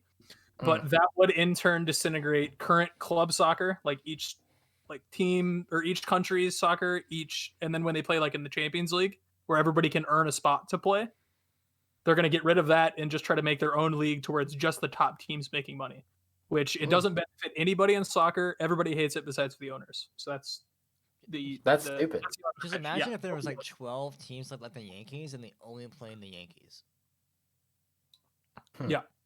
Somebody put out a tweet today of like the top 15 college football teams of all time, and if only they played each other every week, it would just make every other team in college football be like a minor league team. There's no So like it's- there's no cool upsets. Yeah. There's no like underdog stories. There's no, There's no grinding to like make a small club huge. and the players can't play in the World Cup, right?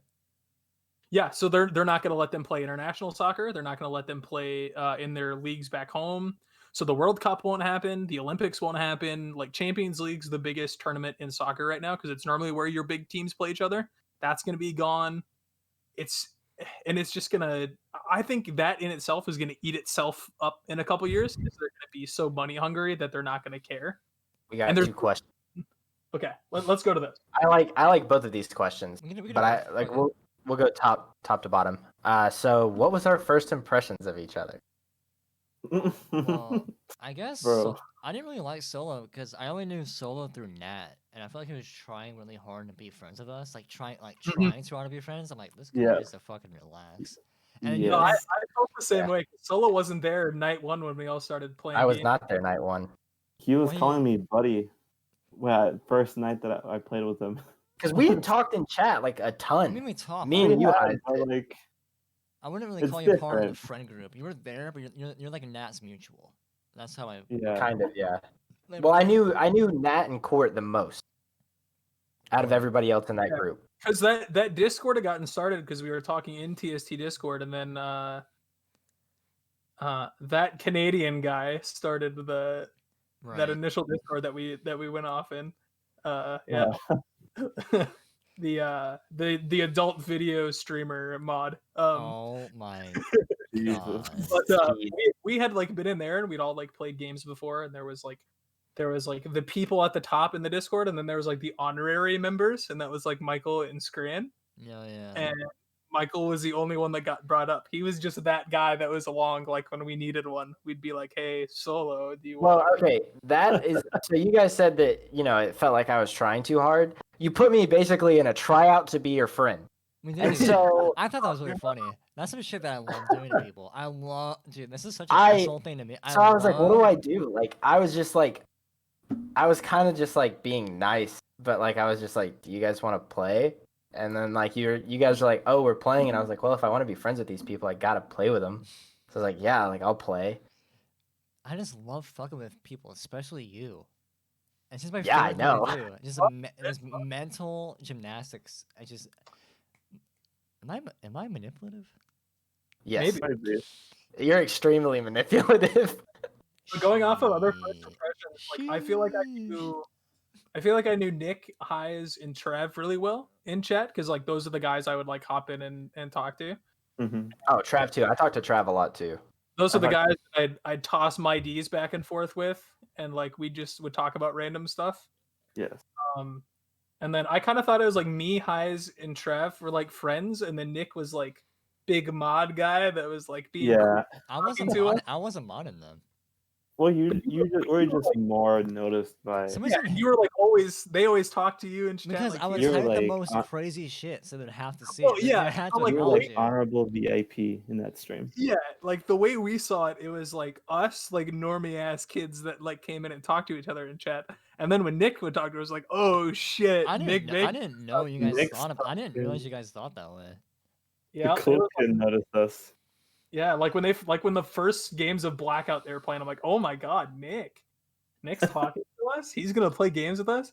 And then I turned it and I shit on him in the first night we played DGS. And then he got me back like 3 weeks later by It was TWT back. oh yeah, that's Uh, right. TWT. And then Nick wall banged me on Frange and just ruined my life. That's and I still one. never That's still would've one of my got it. favorite COD clips ever. Yeah, and like personally, that was such a crazy ass wallbang. But My first impressions. So Trey was like, when I first met Trey, because out of the three of you, I talked to Heise the most in chat. So I felt like I knew him the most, but I really didn't. No, we should like Apparently say he like thought I was hi. being way too nice. We should Um, like say hi. How are you? I kind of feel crushed now. Like I'm after sorry. hearing what you guys thought of me at first, like I kind of feel crushed. Guys, I'm not gonna But- lie. I mean, I feel like you're it- here now. You're here now. I so- would- Kind of, I guess. I would but- say hi to Heise, and then Heise would say hi to me, and then we'd be talking, and then Solo would see that and be like, "Oh, hi, Heise," and he'd be like, "Hey," and then we'd go back to talking again. I thought Heise was cool, but his I mic think I was feel more his hurt by mic was this so than his mic was so anything. dog shit. Heise's It's the mic, same mic. I have the same bro. mic. You were like a mile away, and like he had no game sound. Like this kid is like playing in like some weird I ass. still have no game sound, bro. I Unless we thought play Heise like was, like, PC playing in a games. hallway in his house, and I was just like, "This guy." He'd never talk. He'd pop in and be like, "Hey guys, sorry I didn't get that kill. I didn't have game sound," and we're just like, Bro. "What?" I thought Heise is still one of the funniest people I've ever met. Oh, 100%. My first impression of Oh, go ahead. Nick was that he hated me, and it still is. And then Trey was just like, Trey kind of reminded me of a jock, but like not in Yeah. like the Yes, not he in like does. the dick way of like you're really annoying and you just pick on yes. people, but more of like the I know a lot about sports and like stuff like that. But that was kind of my first impression. I feel like least my big thing when we started talking to people is like I felt like I was one of the first people that wasn't like Nat and Court that like reached out to talk to Michael.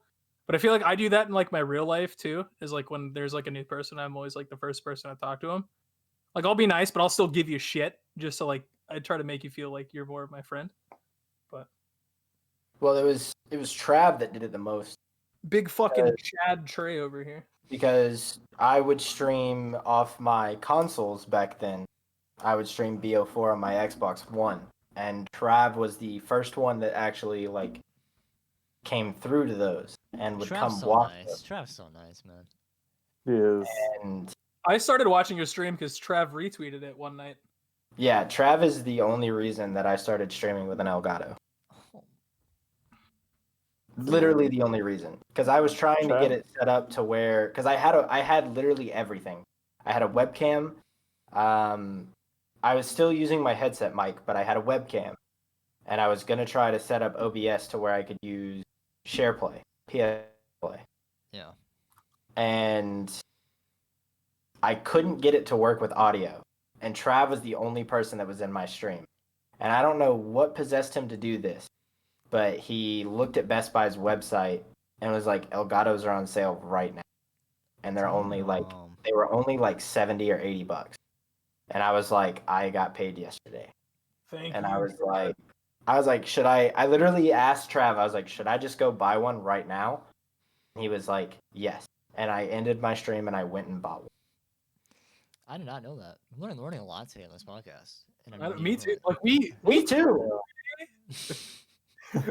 we talk every day, but it's not like we sit down and like just talk about. As literally someone sending a tweet, like someone sending a tweet, and then having a discussion about that tweet for like an hour. And then we clown each other, and then we hop on and play games. Highs, I have a character comparison to you. You are like the deluxe 20 of DGS. I Yeah. forgot I know. about. Isn't that Deluxe 4's brother or some shit? Well, that's what everybody thinks. They're actually like best friends. Like they went to college and they were like. Oh, okay.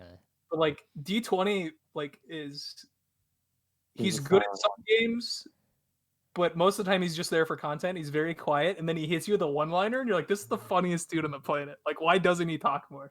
But it's just that like there's so many big.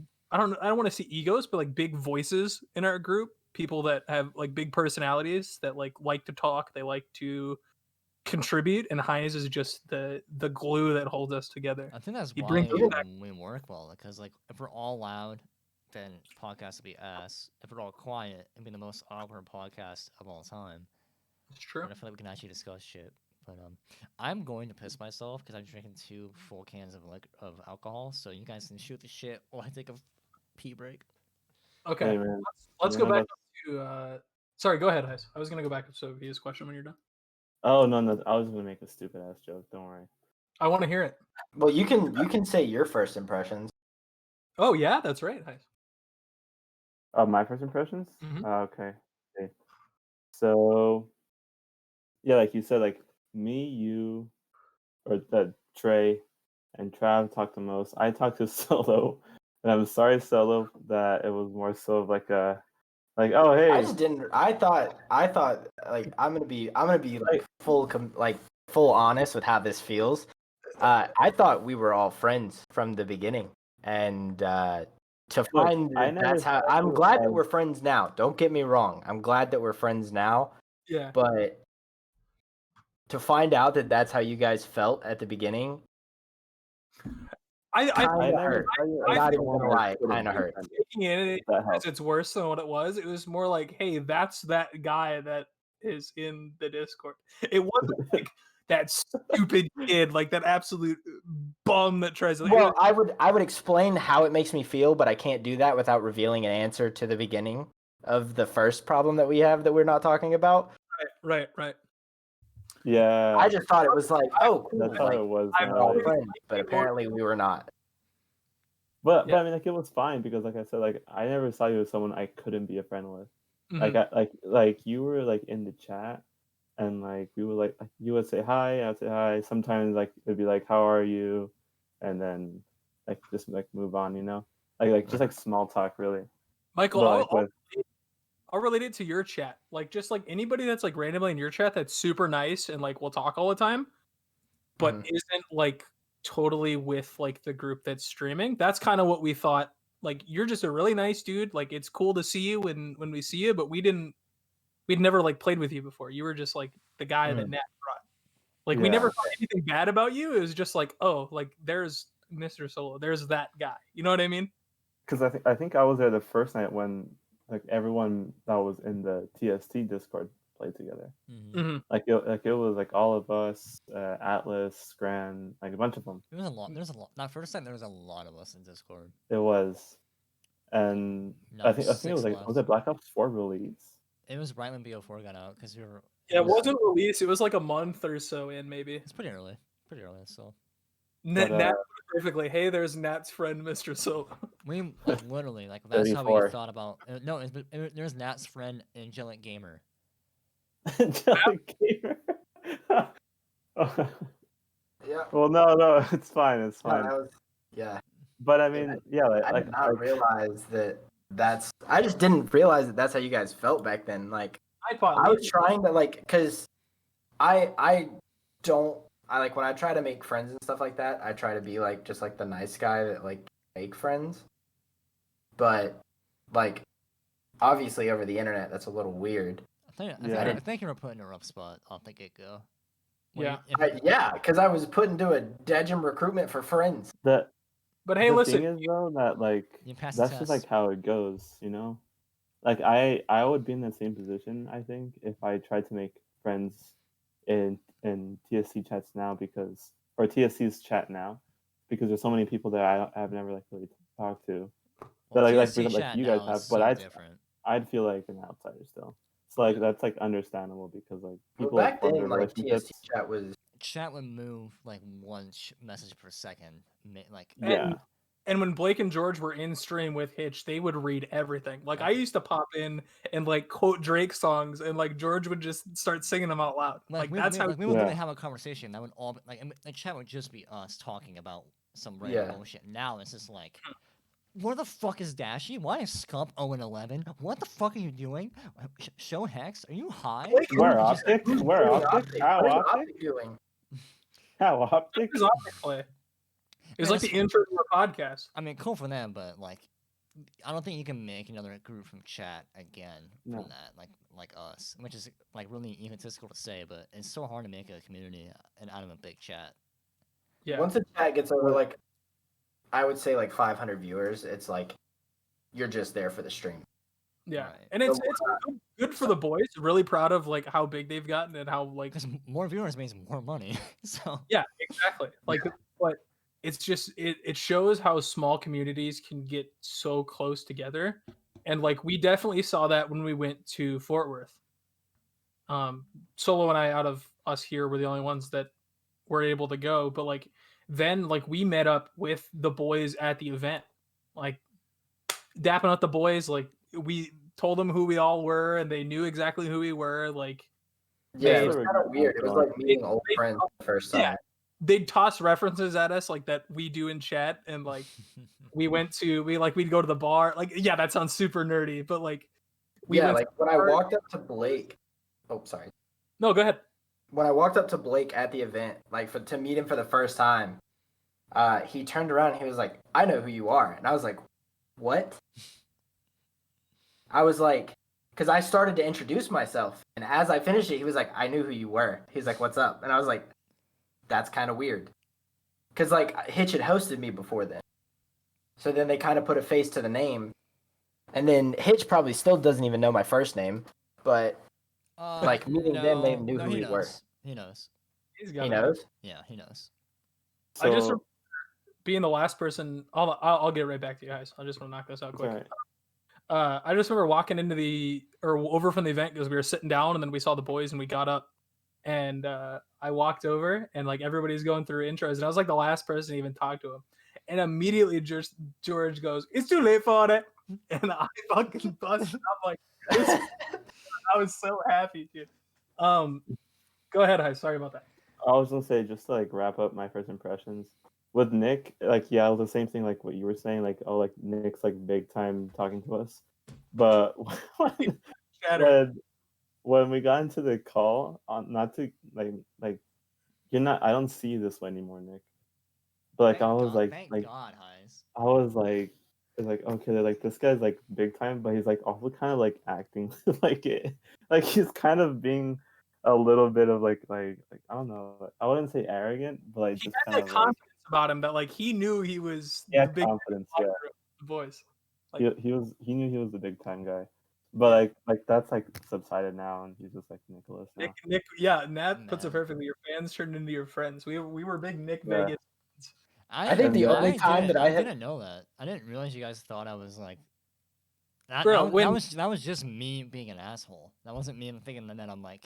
the too only time that sleepiness. I've truly felt like on Twitch, like as a friend that Nick like fully had my back was when me and him were arguing with that sniper on BO4. No, like I got your fucking back. Like I'm not like over like above you guys. I'm with you. I'm in the No, yeah. fucking trenches. oh, with you we know boys. that. We know that now. But like, No, we know that. I'm just saying like when it was like the most outspoken you've ever been was that night. But And that was some of the most- I will roast you guys, but if anyone else even has half the fucking mind to come up with some bullshit, it's over. Oh, dude, that is some of the most ruthless Nick just banter I've ever heard in my entire life. I I got you. thought just- Trey was cool, and remember Trav. I remember popping into one of Nick's streams like when I'd first met him, and you played like that like town building game, and you were naming people after, and you named somebody. I'm like, dude, I got to be one of Nick's townspeople. That's insane. And I was so happy. I'm like, this guy hates me. I don't remember He's- what I was. I don't remember either, and I played the game, so I was like a priest, and I was so happy. I feel like and I then was a librarian for some reason. probably. day after I got put Well, in. I probably sent you. I probably sent you in the mines, honestly.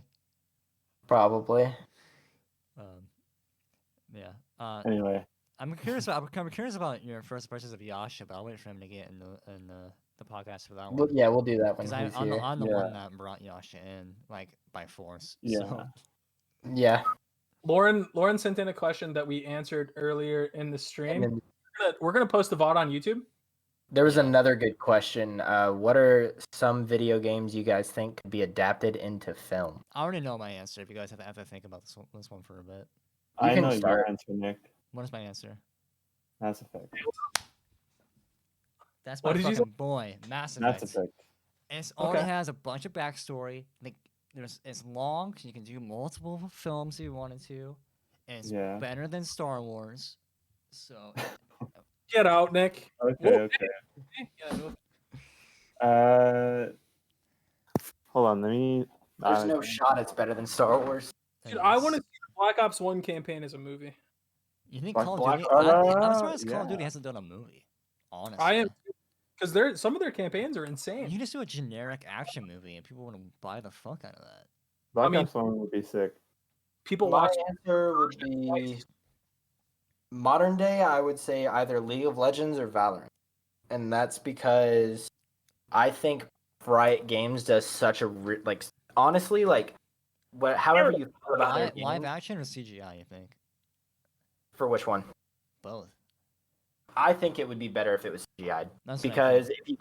if you do it live action, you're not going to get like spot on character to characters. But if you do CGI, obviously you can just use the characters.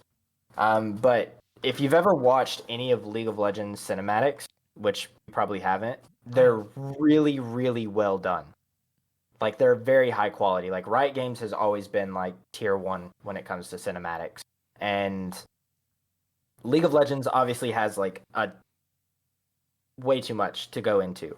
But that movie could be really good, and then especially now with Valorant, like getting a backstory on agents or lore of agents and like explaining that in a movie and how they all like interact would be pretty cool. Can we pause for just a second? I have to do asteroids.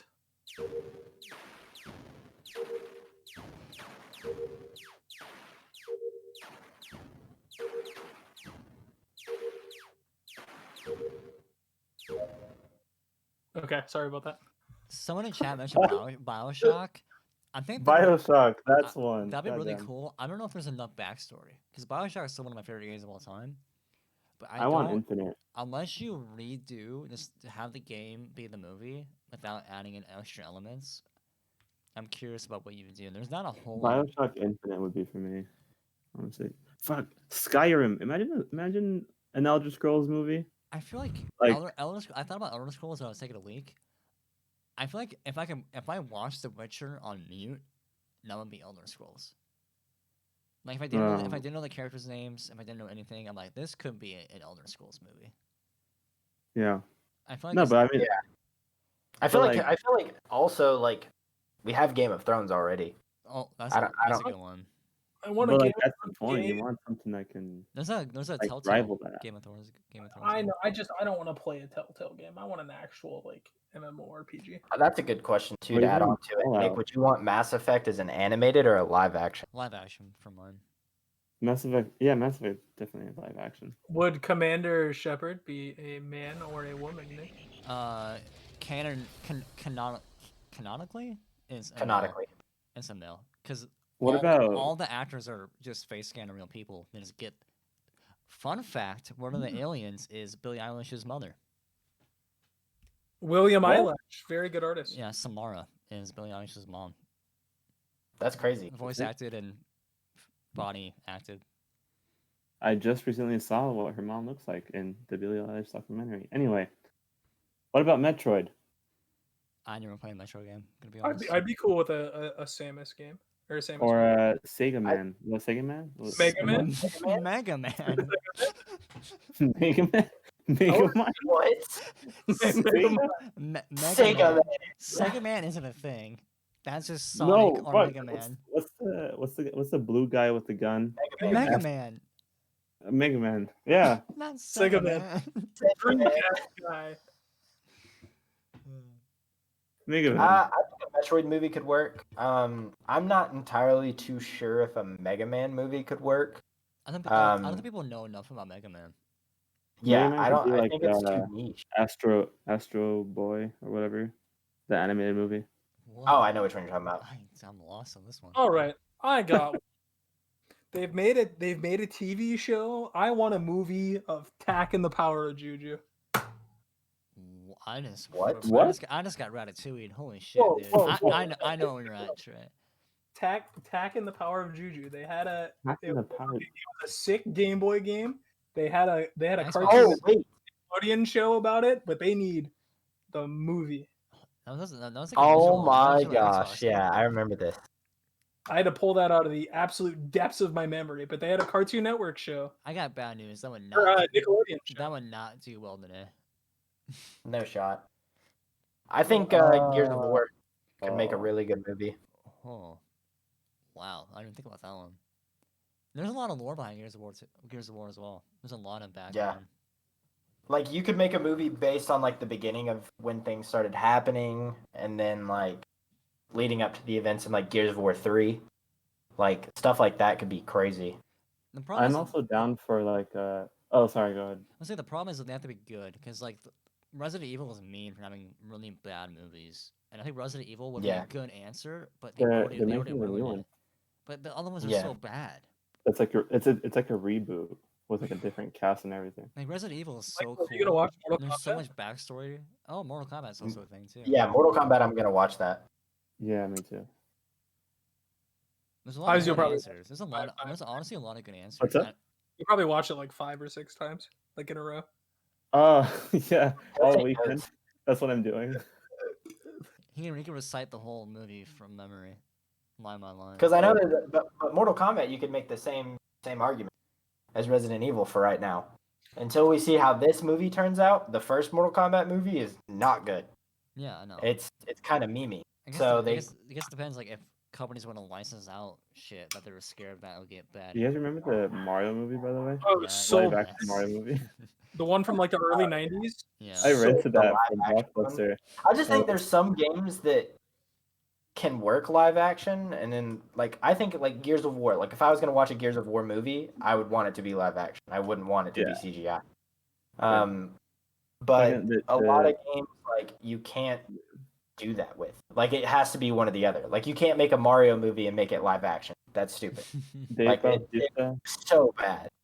But you can make a Mario movie and make it CGI, and it would probably turn out a lot better.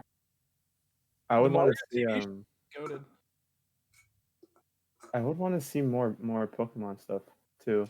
I Like thought they made a Detective Pikachu. Pikachu was really well done. I watched it recently. Yeah, it's really What good. was? Detective Pikachu. I've seen bits and It's I really saw it in good. theaters and I really liked it. I Same. think they I can got do a Pokemon lot. cards. They can do a lot with that. I think. especially now because Pokemon is so big and there's so many different regions and all that. Like they can just Apparently, like whatever they want. canonically, the Mewtwo in that movie is the same one from the '90s Pokemon movie. The Pokemon 2000 movie. Yeah, they said they got it from the Kanto region, or yeah. Yeah, that's insane. I was literally just about to bring that up. Were you guys into Pokemon when Pokemon the movie 2000 came out? I haven't Yes. to see. Yeah. Dude, I remember when that dropped, and my cousin and I waited because we couldn't. Our parents wouldn't take us to the movies, but we went and got it from the movie, like the video. Blockbuster? No, I'm small town, middle of nowhere, so there was no Blockbusters. So we went to like Yeah. the video store and rented that. Be And kind, rewind. my grandparents probably rented that 7 days, and my cousin came to visit, and we went to the store and got like Pokemon Pop-Tarts. Like there was Pokemon everything, and we just got it, and we didn't play the games, but it was just that's how good the TV show was, and the Pokemon anime, and that's how good Pokemon the movie 2000 was, dude. I think that might have been the first anime I watched, and then it was like SpongeBob, and SpongeBob anime is a very maybe good anime, I agree. maybe Courage, the Cowardly Dog. That I didn't show like was the anime though. The Thinking anime about was like probably like the worst. Courage the Freaked Cowardly me. Dog is one of the craziest TV shows to ever be released. Imagine Courage freaked with me out. a bigger budget and like better CGI. Like I think you mean anime? Better anime? It would be on Adult Swim and not on Cartoon Network. He lives with his honor. Houston, Spain. Like a rated R horror Courage the Cowardly Dog show. Did you see have you? This is completely off topic, but have you guys ever watched how they go back and they analyze the last episode of Courage the Cowardly Dog? I don't know what the last No. episode is. No. It gets into like some spirit is trying to like come back from the dead, and like the writers just put everything they could into it, and there's like a lesbian relationship between two, like one alive demon and then like a ghost that had died, and they knew they were getting canceled, and they tossed everything into this last episode. And it only aired once. It only came out like on the air date, and they never showed it again. Is it on streaming then? Because I know the series is streaming. It could be. I haven't checked. It could be streamed. Probably. What is it? Would it be on HBO Max? HBO Max. But like, there's like plenty of YouTube videos that like talk about like the symbolism in the last episode of Courage the Cowardly Dog, and it's insane. I think that might be the best piece of children's media, like underrated children's piece of media. Because nobody understood it at the time, because people old enough to Like, watch it. looking didn't back watch on that show is fucked. Yeah. it. Yeah. But it was just like it was just filled with like a whole bunch of taboo topics at the time for like the early 2000s that were somehow in a kid's cartoon that the writers just went absolutely off And it the was wall. legit scary. That shit was It not is. fun. I don't think it was very kid approved, but we watched it anyways. Yeah. Yeah, If not my sponsored. parents knew, oh, shoosh. Not sponsored, but hey, if you have HBO Max or want HBO Max, go watch. You just the go last episode of DGS off your HBO Max subscription. I was gonna say, back on the topic, the MW trilogy, I guess you could call it. I'd see that in I would love to watch Black, that. I think Black Ops would do better. I think so. Black It was just because MW. Oh, that was Black Ops 3 though. Like that game I think Black Ops 3 campaign I think was. Black Ops 3 is underrated campaign. I think the I campaign. had no clue what happened. Yeah, I that's couldn't I follow know. the story. Did you play the Black Ops 1 and Black Ops 2 campaigns though? It kind of tied Yeah. everything together. I know it's tied everything together, but like at the same time, like there was like some like weird, like the dude was like in his own mind, kind of like prison thing. Yeah, it's like the beginning of it is so hard to get through that most people didn't. It's, Jalen it's just said that, kind of but- it reminds me of Shutter Island a lot. Kind of. Yeah, I could see that. That or I'm thinking of The Island with Ewan McGregor. Where like you play the game, like nothing's explained to you, and like the last like half hour is like, okay, here's everything. It's like, Mhm. I didn't have internet when Black Ops 1 came out, so I played that campaign probably 150 times, and it got me every single you didn't time. have internet? I had internet, but I didn't have Wi-Fi. Like, Oh. again, I'm middle of nowhere. Yeah, that makes sense. Dude, I don't Midwest. remember ever not having internet. I got it halfway through I got Wi-Fi in like January of Black Ops 1 coming out, so like November, December, it was just split screen with my brothers, or when I was playing it was campaign. I mean, I had wired Nick internet was throughout. 1 years old. Well, I had wired The internet whole- throughout my entire house. See, I had wire, but I didn't understand that you could plug a Cat 5 cable into your Oh, system. so and like, were like your parents just not tech savvy enough to like help you with that? well, they were, but like my parents were never home. They both worked like 3 Oh. jobs. So it My was- first Xbox Live setup was Ethernet cable running from the back of the original Xbox 360 that didn't have wireless. Well, I into did. my I had laptop. an adapter. I had the adapter. I didn't have the adapter. So I Googled how to do it, and I watched a YouTube video on it, and I had it set up with a network sharing thing with my laptop. Wow. This might be way too late to get into, but like, were any of your parents like gamers remotely? No. Yes. You're My dad he's not a gamer in like our sense of the word, but growing up he would be in like the arcades. He would like play Galaga all the time. He would go to arcades, Galaga Pac-Man. Like when we got a Wii, like growing up, like, and it had all those classic games on it. He immediately downloaded like and bought like Galaga Pac-Man, all those like classic arcade games that you can think of, and he's really good at those. He loves them. And so like for Christmas, like 2 years ago, like Nat just said, I got him a mini arcade cabinet that has Galaga and something else in it. But like that's my side. My mom just is like your typical like Candy Crush, Bejeweled, stuff like my that. dad's like a gamer, like yeah. which is kind of I guess I thought was more common than I guess it is, but or more common. I think it definitely is for most people, but like Yeah, my I dad, think now kids growing up Yeah. now where like their parents are like a little bit above our age, like early 30s.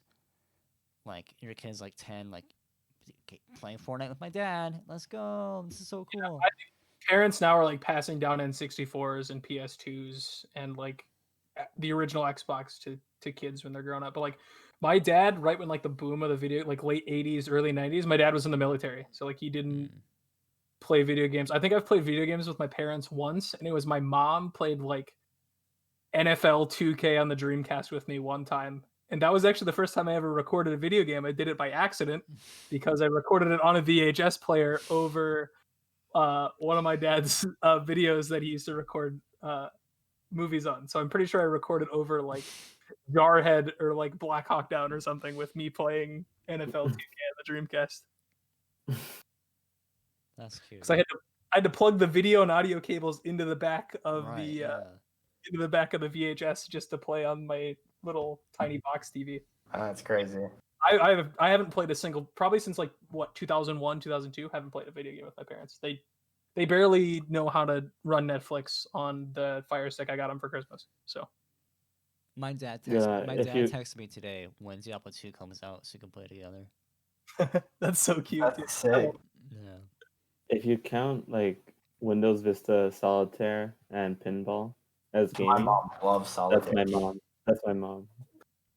Fucking But like, aside from that, Huh. I had my dad play MW3 once, and it was the funniest shit ever. But like, My dad it was played like MW2 5 minutes. I gave my dad a Like- M16 holographic class and told him to go get a kill, and he was like, "I'll try."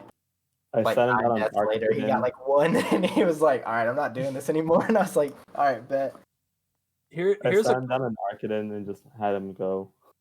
that's so dope, dude. Here's a question along those lines. What was the first ever video game you guys remember playing? Diablo 1. Smash Bros. Not like 64 or Melee? Melee. After that, a family friend had a 64, and then it was one of the Super Mario games on the SNES, and then also Super Mario 64. Real quick, my dad had a 64, and he sold it when I was born.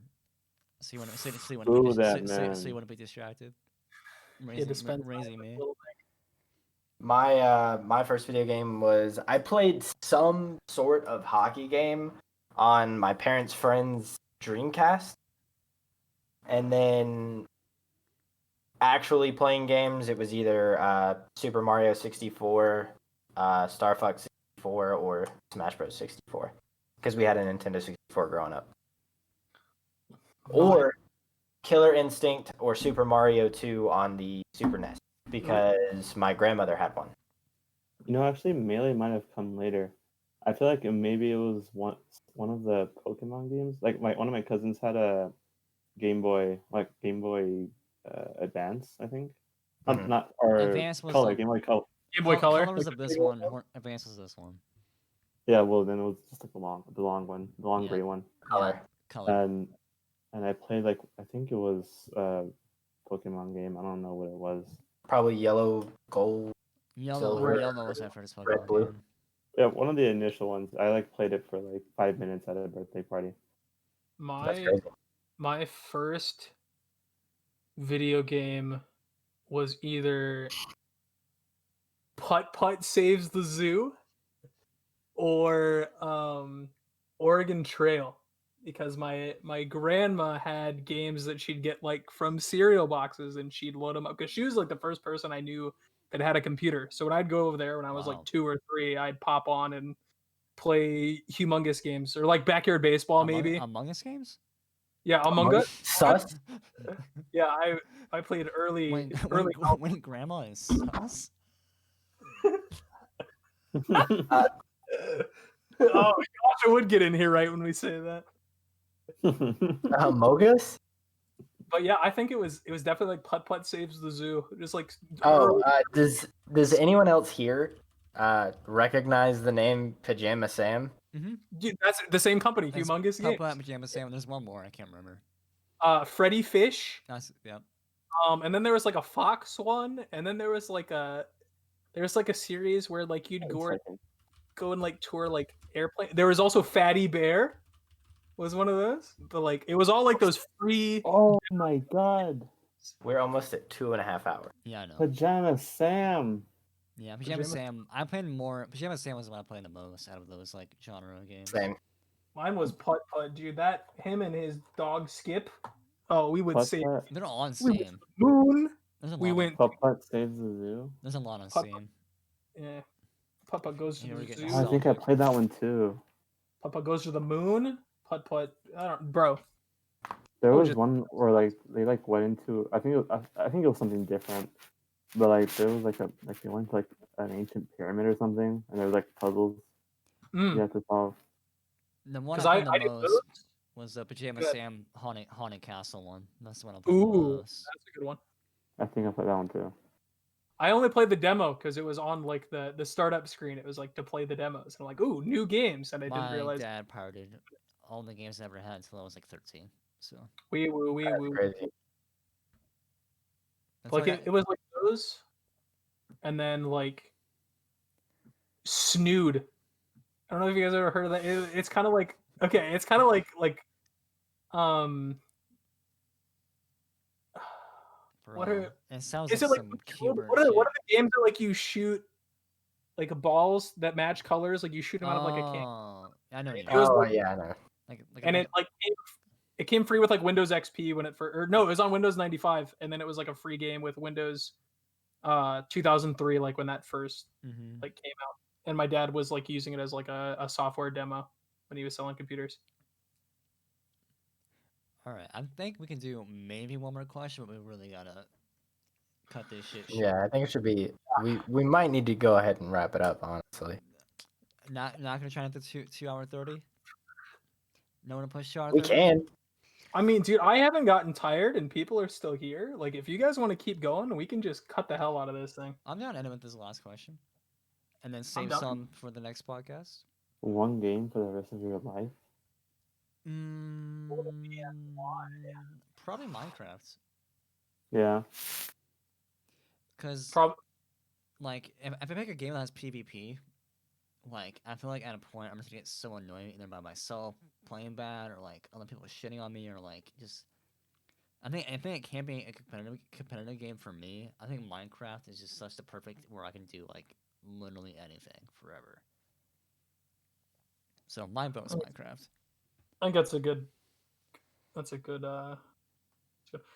I, if I could only play one game, probably NCAA 14, NCAA football, just because I've played it nonstop and I always go back to it all the time. Plus, there's a whole group that's modding it, updating the game, and I'm sports Andy. So, Sponsors. but I mean, dude, Minecraft would probably be the ultimate because I could play with you guys. I could play with that with my brothers. Like I could play that with pretty much And there's anybody. so many And mods. yeah, exactly. There's just so many different things you can do. Mine would be. Um, I would honestly play NFL 2K5. That's a banger. Why, TO why TK5 on the cover? why that one Yep. specifically? I had it on the PS2. I think I still have it somewhere. It was my just, like, those 2K games were the first ones that like partnered with ESPN. So they like completely overhauled everything. Like they had super deep dynasty stuff, and like the Bobbleheads. presentation was just insane. Bobbleheads. I think like bobbleheads. for me, it would either be maybe Midnight Club Los Angeles Ooh, or the deluxe edition. oh yeah, of course the deluxe edition. Yes, sir. Fucking I have a funny 2008. story about that game, but I can't see it on podcast. Fair enough. I can't really think of another one. Like I would also like obviously I would like to play Star Fox 64, but I don't think I could play that like only that for the rest. I don't think it's deep enough. Like It's like, not deep You enough. can probably I'm There's- still play with your eyes closed. Yeah, So but I mean I would say, Modern Warfare 2, but that also hinges it, in the question like if the question includes it, like yes, it'll be populated for the rest of the time. all right. What category in Jeopardy would y'all say? Right, we'll do another question, Carlos. All right, go ahead. Yeah. I was gonna Sorry. say. So is this A plus? Give us a little bit of help with this. I Is mean- it against guys in DGS or in general? Like, Because I feel like I think just like what do you have the different most knowledge about, and for me, it's just like any kind of like science shit. Any kind of like science, like chemistry shit. That was like my favorite subjects in high school. It was like science. I'd take MCU. Not movies, but like MCU is just like the easiest thing for me to follow. That'll probably be like a Jeopardy category. Yeah. Yeah. I would say probably Star Wars. Yeah, I can see that. What's the name of Or Hondo Transformers. Onaka's? What guys? No, I was gonna like quiz. Yeah. What Uh, did you say? Oh, what's the name of Hondo Onaka's ship? Yeah, I haven't studied. I have to go back and check They the get to notes. study in Jeopardy, bro. I don't know who the fuck that is. So Hondo? yeah, it's pronounced Mondo. Mondo. Lorian. Man, God damn it. did you just mispronounce Han Solo? That's weird. That's kind of cringe. I would probably with either college football or Flags of the World. I love when people have that because playing FIFA. Fuck that all those- category.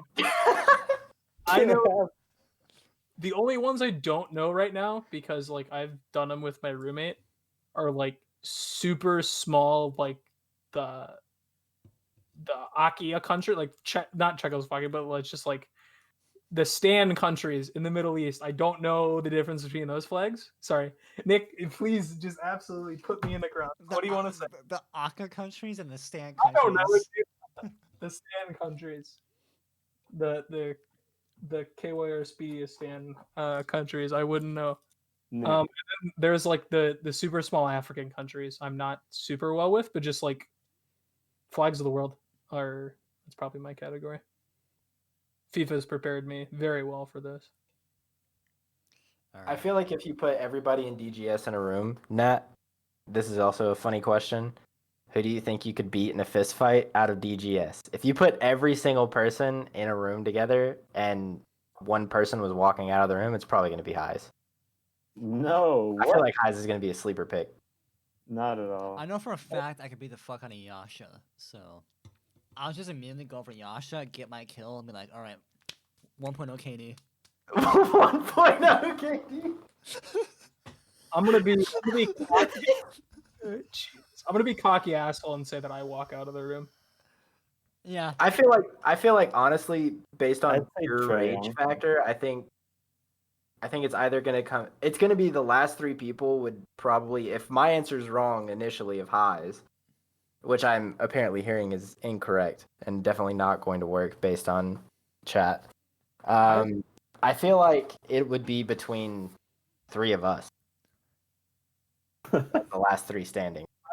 I think Michael gives me the best, like, physical matchup. the best tail to tape is Yeah. Trey and Michael. We're both the same height. I've got a little bit of weight on Michael. But like I don't know. I grew up playing physical How's contact sports. I grew up in a family of 3 boys, and all we did was beat the shit out of each other. So I grew up with a brother, and that's all we did was fight. So How tall are you, Trey? 5'10", the short king, stand up. Oof, yeah. me and Trey are about the same I'm height, 6'4", but Trey so- has more like. I think Michael would get scrappy with me, but I feel like my technical fighting ability, I would just Well, I put this man in a rear naked choke and it'd be over instantly. let's get out of this like battle royale type thing. Now was talking about 1v1s. So Oh, like Ghost in Rust? that my sense, answer is still Yasha. yeah. Dude, I My answer dude, would I be win, Nick. I win that pip so fast. Hines, I can beat the fuck out of you. Just don't even. No, you could. I might lose, but you're not fucking going home with a fucking happy ending. Okay. Wait, what?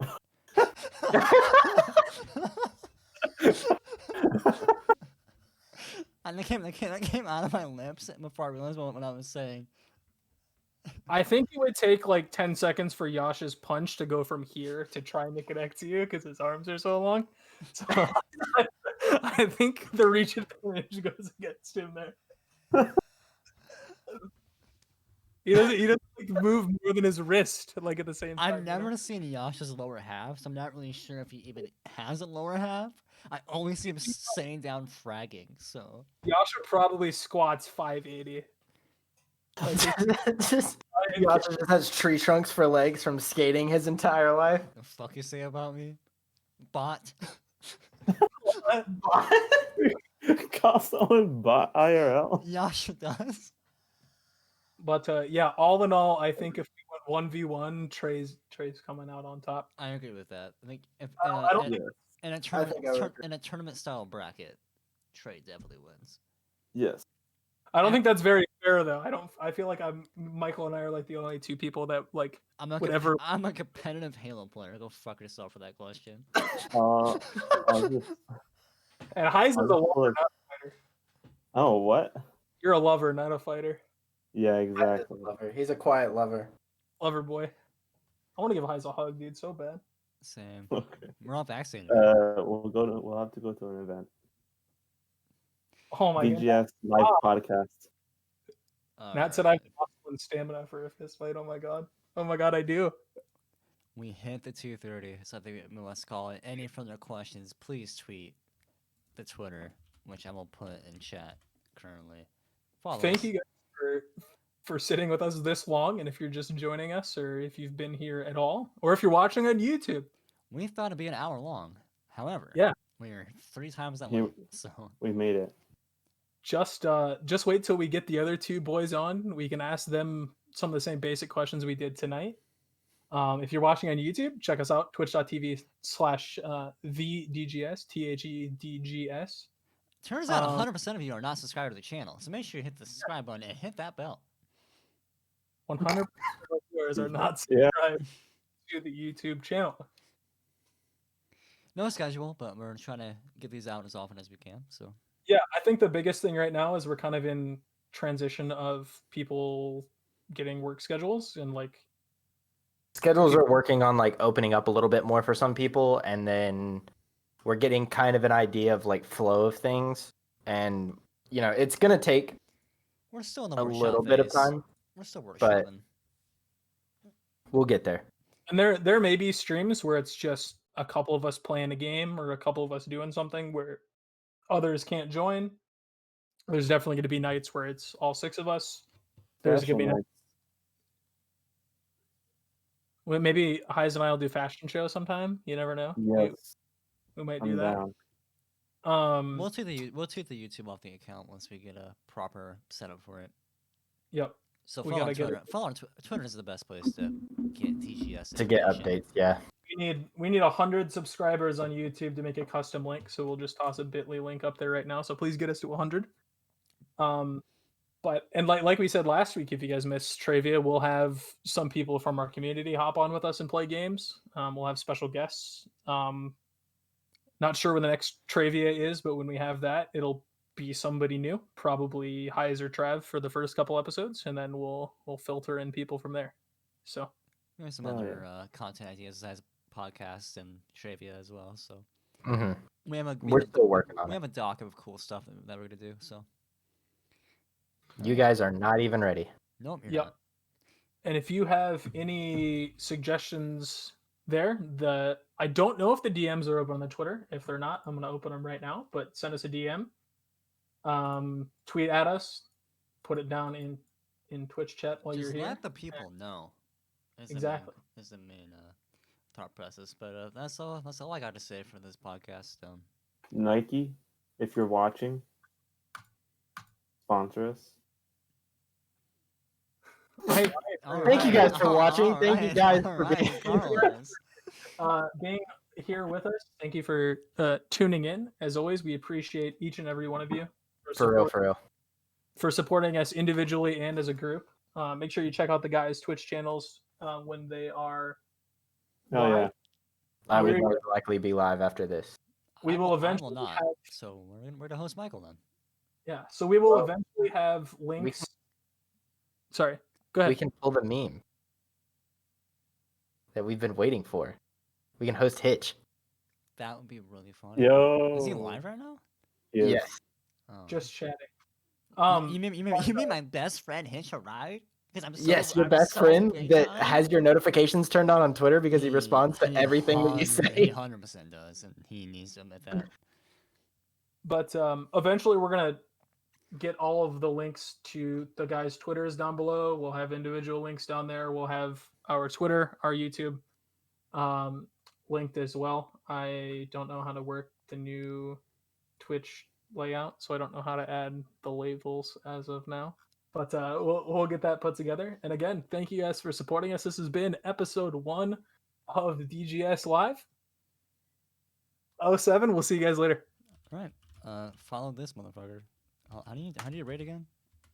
/raid and then their name. It says I cannot raid this channel. Oh, he doesn't allow raids.